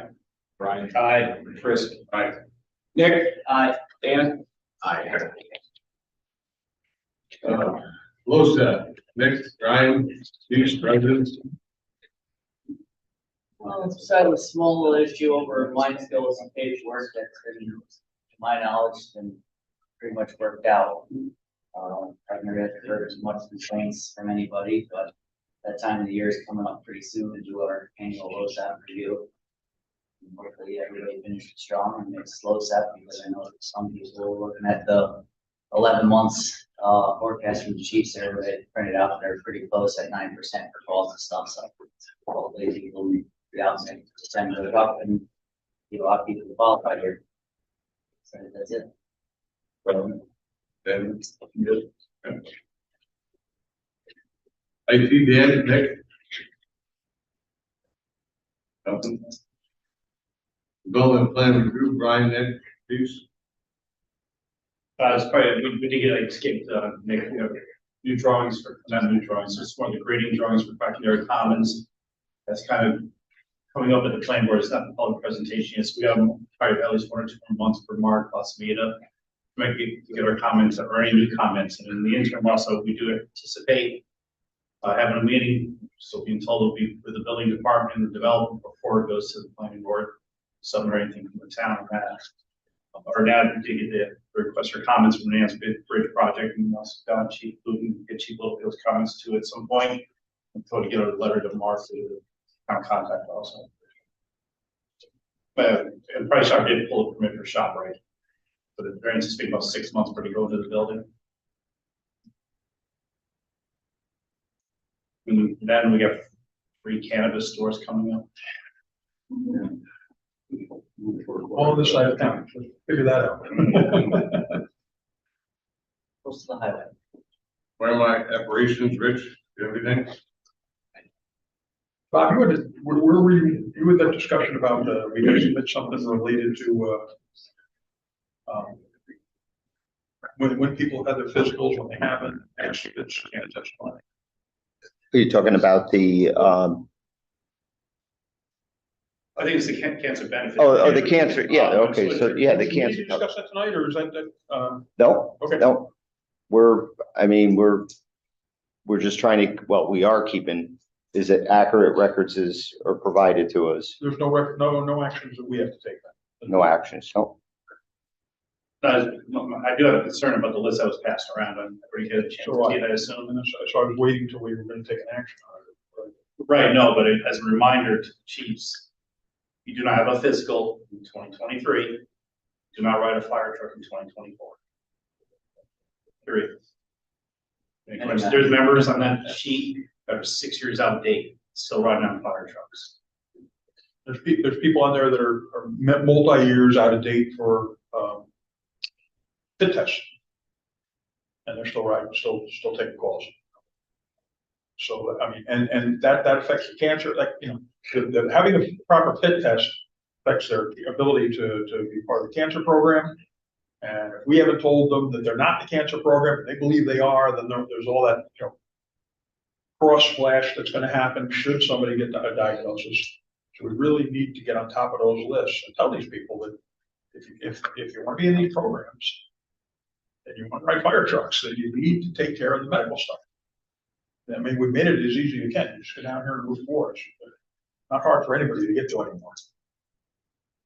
The fit test, even more than the physical, will get you cited by OSHA. Okay, annually, it's OSHA standard. Yeah. You got no excuse. So, I mean, I know your physicals, you don't do everybody every I year. glanced at the list Bob had though, and he's got people that are interior structural firefighters. Here's that one. Can't be. They cannot be. Right. There has to be, that has to be addressed. Do we have to address that right now? Well, I think we tell the chiefs to go back over, look over the list. Yeah, but if they're 5 years out, they should be told they sit in the rocking chair or the chair and they get credit, but they do not ride a fire truck. Because we brought it up, so, we all seen the list. Now, if they get hurt tomorrow at a call, because they had an air pack on, haven't had a fit test in 5 years, the liability of wages opened up. I'd at least like the chiefs to have an opportunity to say, oh, shoot, I missed somebody. I missed that. He's got it. And be able to do that rather than publicly discuss those names here. But at least give them a month to tell these guys to get their act together or find the right records that validate that they did indeed have it. I don't know. Can I make a suggestion to be the bad guy in the room? Sure. I think that giving the chiefs the opportunity to validate is a good thing. I think that if someone hasn't had a fit test in a year, you're already in violation. So they should not be responding as an interior firefighter. And I know that has ramifications, particularly dayside, but all it takes is a fit test. And I think that you ought to, there's a zero tolerance because of what happened in Ulster County a few years ago. Fit test. So I would suggest that a month might be too generous under these circumstances if you've got people who are delinquent over a year. This is why we have a lawyer sit at the meeting. So, Oh, we're on. I mean, in fairness, you know, we're the preschool side, they're still, they do their fiscal in November, why is it June? So arguably, I'm not picking on one side or the other, because I mean, as one guy's butt reading for one individual 6, 7 years ago, I know the seriousness of this. And I've been in the other seat, getting beat up on it. They've had 6 months to get caught up. If you do make your June dates over there, I mean, we get a list. I mean, I know when I was chief, we used to get a list. I believe Chief Cook gets a list of, here's who completed, who hasn't completed on them. You get chased after pretty well, right? I know that much. But 5, 6 years, that's no excuse. Yeah, I'm not suggesting people get their gear pulled for this because it's. No, but you But weeks, you know, maybe get back to the chief, say, I've called 274-9126, and you want to write that down in Washington. My physical schedule for December 18th. Something, you know, some kind of immediate action that they call community care, come back with a date the next week. And we're going to delinquent this. Come back with, here's my date of my physical, and then you follow through with it for a fit test, whatever's needed.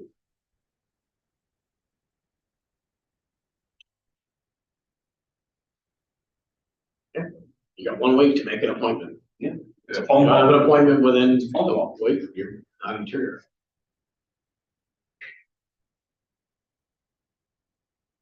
Yeah, but are we gonna go on what the council suggested? You're over a year, you ride a fire truck, you don't put an air pack on.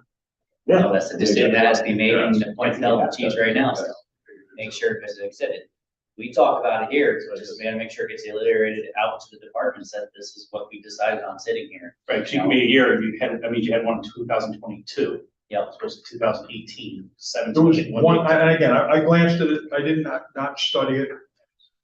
I believe it was 2016 or 17. We dodged it all this time, I don't know.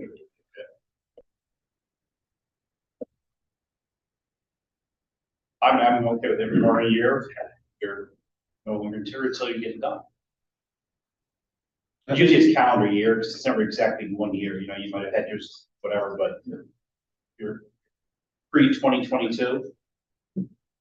Back when your physical's done. I hate to say it like that. It's almost 2 You don't years, chase so yeah. But I mean, there's liability. I don't disagree, I don't think it's a big discussion. We want to go over the list here. I don't think we should stop the The list chiefs here. have the names. So let the chiefs, we let them be, obviously, they have names and. Okay. Let them Cool. take it from there. They don't.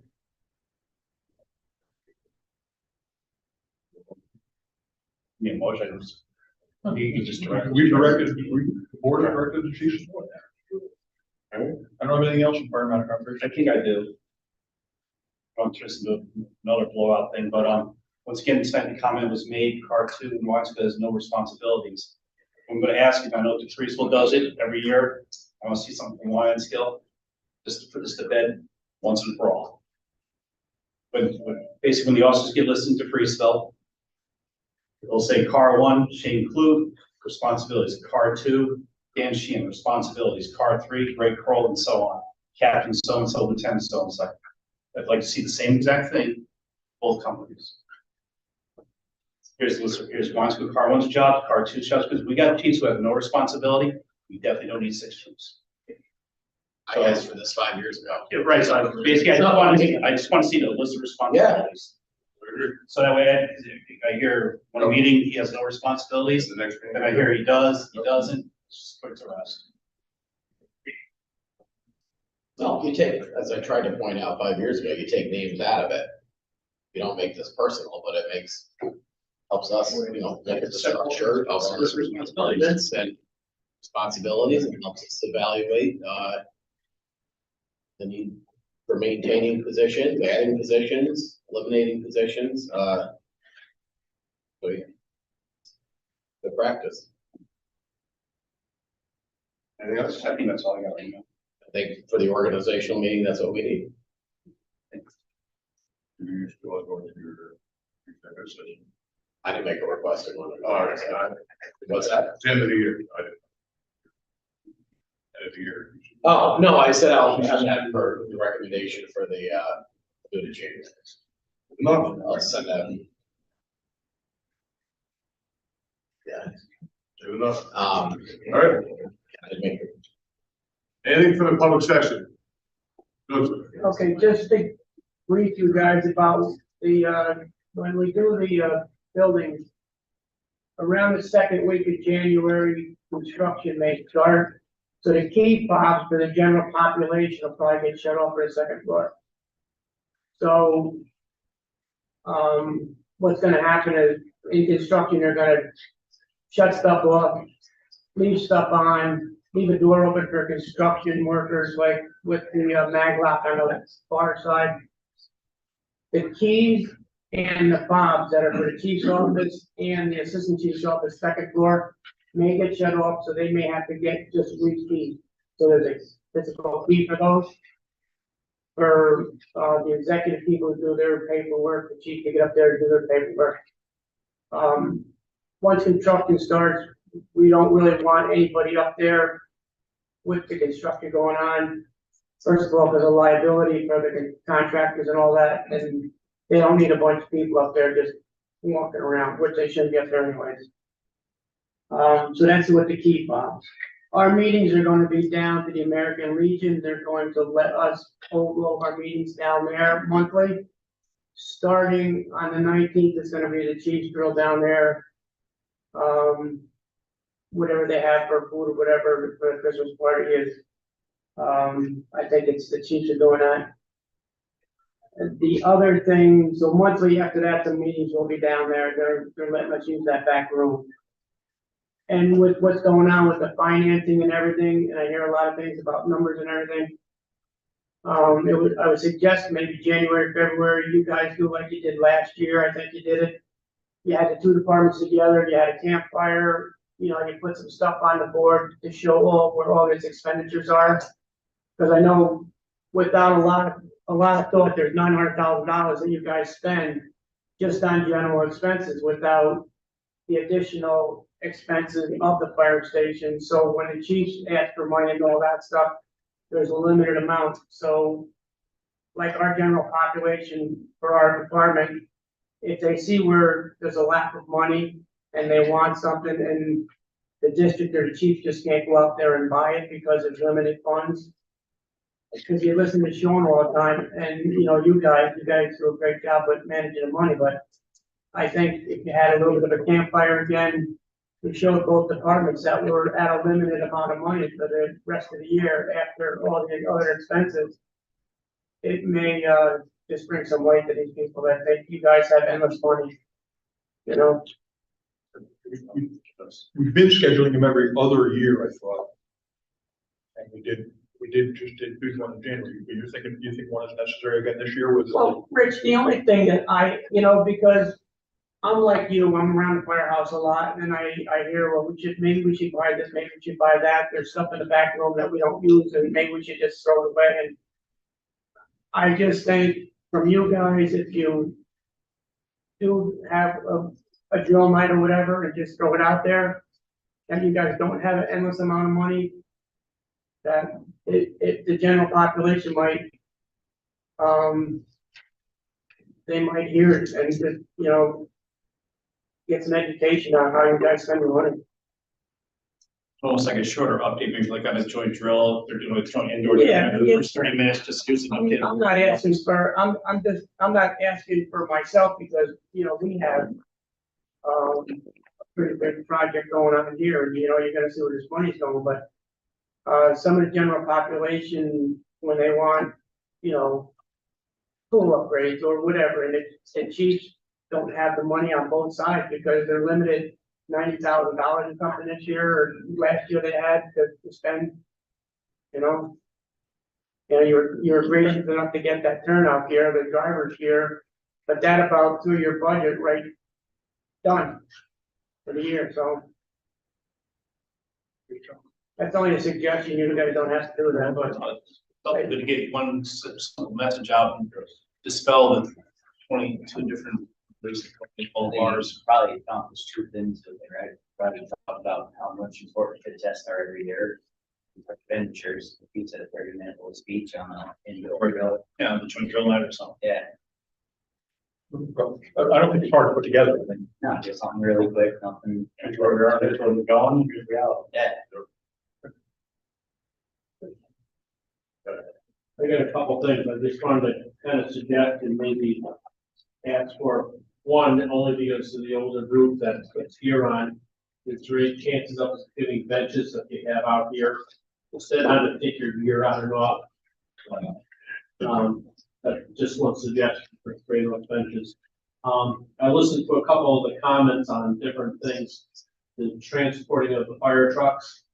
We have guys that are TPL drivers that are in the station, but to take time and be a fireman or to take time and volunteer to drive it up there when you're paying $500 for a round trip for a company to do it, it might be worth putting on a one or two people or whatever to do transports and throw them a small stipend just to do that. You'd save a bunch of money, I'm sure, doing it. At the same time, maybe you would have a fireman that would be around a little bit more often. Just a suggestion, a truck transporter. The other thing is with these pot shops that are coming into play, I'm not sure if you have upgraded your guidelines for drinking and driving and marijuana use, because I have talked to a few business people in town, and a lot of the general employees figure it's okay to do that because it's legal now, and they're coming to work under the influence a little bit more. And I'm just suggesting that maybe you look at your guidelines that you have now and have that as part of your discussion that Joey was talking about, that you can't just smoke that and become fireballs. They're different than having beers. Because sooner or later, you're gonna get somebody behind a truck operating it. Yeah, I believe we already did insert marijuana drugs into the policy. It was. First got legalized. Yeah. Yeah, but it was I first think we legalized. did put that Not in about place. the alcohol policy. Yeah, it was- Yeah. It's It might be a good reminder. It's no longer an alcohol policy, it's a substance abuse policy. Just for information, it might be worth doing. Question on the fit test. If you're a non-interior person, if you get the fit test, would you be covered under the cancer program? Because if you're on the fire ground, you're going to get smoke. No matter if you're inside the building or outside the building. Is that something that the non-interior people should be just getting the fit test just for the idea of being covered under the policy? Good question. I probably knew the answer to this in 2019, but I don't know it now. It would only be for, in the typical life cycle of firefighter, they're interior, and then they got 5 fit tests, which is really what you need, 5 fit tests. In your exterior operators and your exterior firefighters, they can be air pack qualified. Some places the exteriors are. Was it something that we should be putting in place? Because I look at the crews that are around during the daytime, so there's a lot of guys 60 and plus that got 30 years in the business here. And I hate to sit there and say, well, you're not fit tested, you got cancer, you're on your own, buddy. That probably wouldn't happen because if they were evolved from being interiors to, Well, it would only be 10 years ago, you were interior, you know what I mean? Well, that got 5 fit tests. So it would really only be for the new population. If someone came in and was just an operator or just an exterior, if they didn't have 5 fit tests, they would not be eligible for the cancer benefit. It kind of assumes that you're going to have that they're going to be interiors. I'd like to look, I think we need to look at it a little deeper too, though, because I'm thinking my own circumstances. Yeah. I'm a driver, right? But yet we supply driver's SCBA. But because I don't have a fit test, I can't wear it technically. I would if a cloud of ethyl death was coming towards me, I'd put it on, certainly. But I guess, well, it's not just the fit test that's certified in wear package. It's the fit test and a physical. So I'd have to have a physical, even though I'm not gonna, and I don't need interior firefighters physical. But I guess we'd have to say, what are the physical criteria necessary for somebody to put a pack on if they have to, if they're standing or running a pump or something bad comes to it. Right. So, On that application, because I do that, firefighter, over there. So I go through everything with a mass fit test. The only thing that disqualifies me from being an interior firefighter is I don't do the 4 sessions at our fire station to be interior. So I guess if you want to do that, you can take that whole class A, physical over there, get your mass fit test. And if you're a driver, I mean, those physicals over there are not even near what they were years back. You get to them in 20 minutes with a mass fit test. And the mass fit test now is a joke anyways, because it's not like it was 4 years ago. You know what I mean? So if anybody doesn't want to do a mass fit test because they don't want to do it because it takes 10 minutes, that's up, I mean, I don't know if it's up to the district or whoever, but, you know, if you're class A, you're class A, if you're class B, you're class B. I'm just looking at the idea of looking for suggestions for the guys that aren't, because most of the crews that we have during daytime. I think we have to look at that, see how that worked out. And a lot of people have beards too, you know, so you get disqualified with a beard, that's your image. Just my spot. Let me see here, oh, the tax law that Harry worked on and everything else, with this Alpine program, you'll be able to see that a little bit easier, I would hope.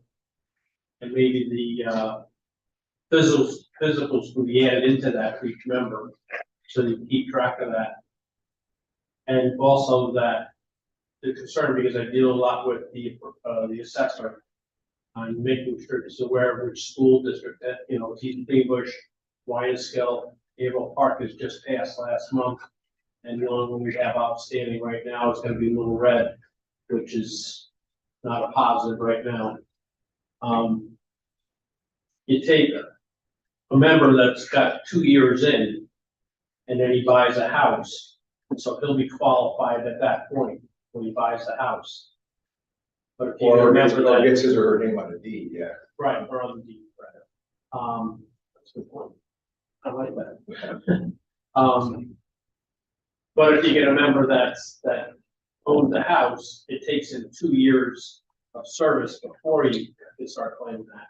So those numbers are all stuff that we have to really keep track of for someone doing it.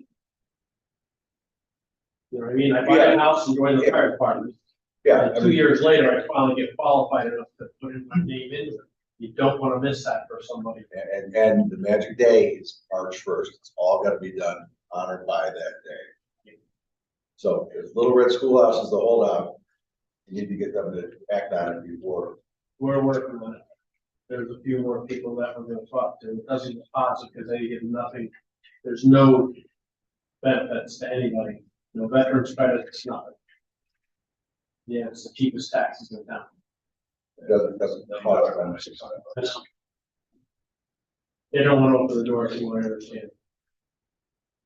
The only other thing I have is that with the fire department, with computer systems that are gonna be changing, the locations in the building upgrades. We kind of want to meet up with Dave to see if our equipment that we have now is compatible enough, or if we should start looking at upgrading at our expense, our computers, and how many we're gonna be looking at for that room, and how we're gonna lay it out besides the district computers. So I'd like to see if we can meet up with Dave before he guts the system. And always moving computers over to the old chief's office, which is probably the new chief's office.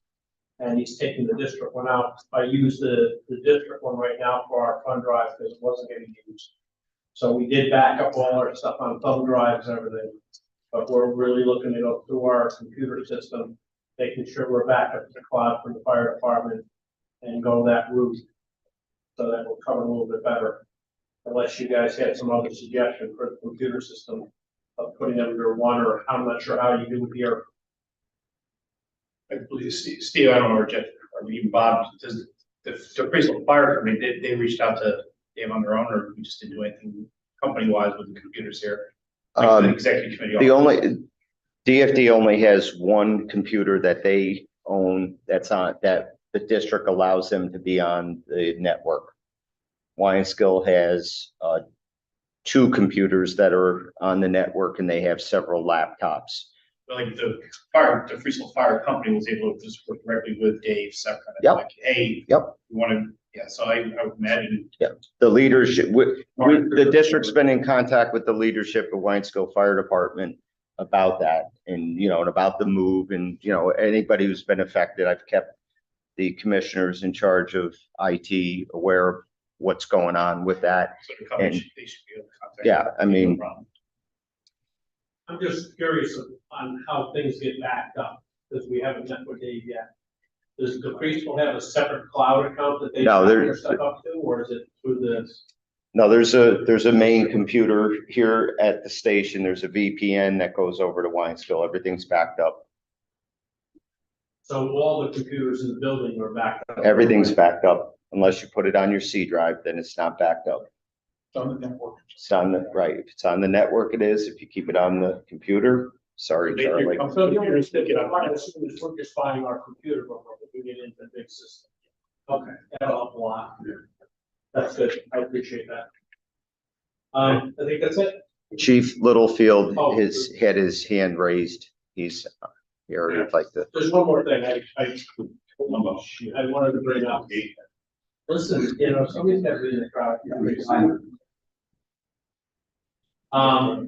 With the idea that we're looking at the upgrade of equipment and everything else, and with the members room, or not the members room, but the duty crew room being deleted from the firehouse, I agree with the expense on that. But I think that the district, as much as they look at the upgrade of equipment, should be looking at the upgrade of personnel down the road. And start to look at how many times we don't get off the floor of the crew, or the delay of getting off the floor for crews. I think you have to start evaluating that at least once or twice a year to say, look, at we're doing better, we're still holding our own or whatever. Because I think you see different departments start putting on, people to clean the station. West End Lake was looking on putting a person on, they had him for a short time and he went somewhere else, but there is people that are getting paid to hang out at the stations now.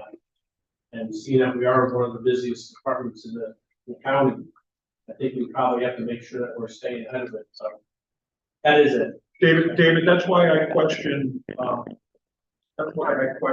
Brian, or question Brian and asked him if that was the only review of the long-range plan that was gonna happen this year. Because the one thing in that long-range plan that was issued that I personally disagreed with, and I raised it, and I, you know, didn't gain any ground, is, and I went back and asked both chiefs, specifically asked both chiefs, was both chiefs had a recommendation or that said that there was no need to even discuss or look at any kind of daytime staffing at all in the next 5 to 10 years. And I disagree with that. But I respected the chief's position on it and said, all right, you know, we were trying to do a lot with that report. That was one little piece, so I'm not gonna slow up the report based on that one little thing. That was the one thing in that report that I think that probably wasn't. Could have been looked at a little deeper, I think. Thank you. Go ahead, and then you're up next. Okay. So I just want to take a moment to talk about Francis Giuliano and his service, not only to the Waynesville Fire Department, but the North Greenbush Fire District, the town of North Greenbush, the county of Rensselaer, I mean, the state of New York. The man had over 70 years of service, active, showing up to calls. We know he had injuries from calls that he still kept coming around. If it hadn't been for COVID, he probably still would have been coming to calls. I mean, not necessarily getting on the truck and stuff. But I was personally with Frank on his last call. We actually took Utility 42 to its first call, Frank and I, for an accident out on the Freetsville side. And on the way back was when Frank basically told me that he didn't think he could keep coming to calls.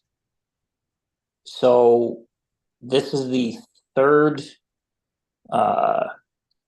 Titan of the Wyandotte Fire Department that we've had to bury this year. And I would just like the board to take a moment to recognize that we're losing the elders. And I believe Frank was a commissioner for a period of time. And his sacrifices over 70 years. I don't think there's too many people that are going to be able to compete with that.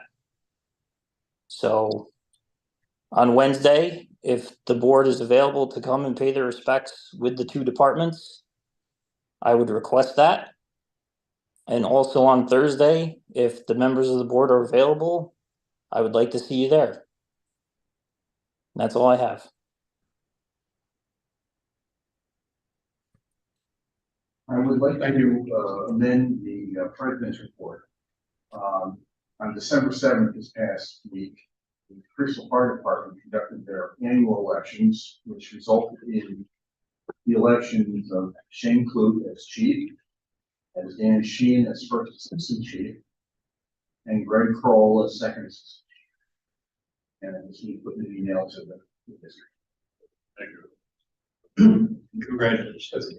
That does need, I think by Yeah. law, does that need to come in writing? Yeah, normally, Jason Christie sends a letter to the board, just remind him to send it. They have until January to get it, so One of those little things Yeah. in the law. he's good about sending it out. Anything else for public session? I just want to mention to kind of follow up on what Adam just said about Frank Giuliano, about his 70 years of active service to the fire district in the town. Another thing he did for many, many years over here and over at Wine and Skill. Hopefully there's no little kids watching on YouTube right now, but Frank was probably the best Santa Claus around. He brought a lot of smiles to a lot of kids' faces. Santa Flank. And I don't mean that in a sarcastic sense at all. So I kind of just want to remind folks of that as well. Thank you, Adam, for your comments on Frank. Is he still on? Anything else for public session?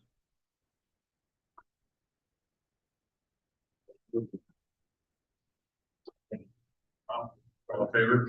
Aye.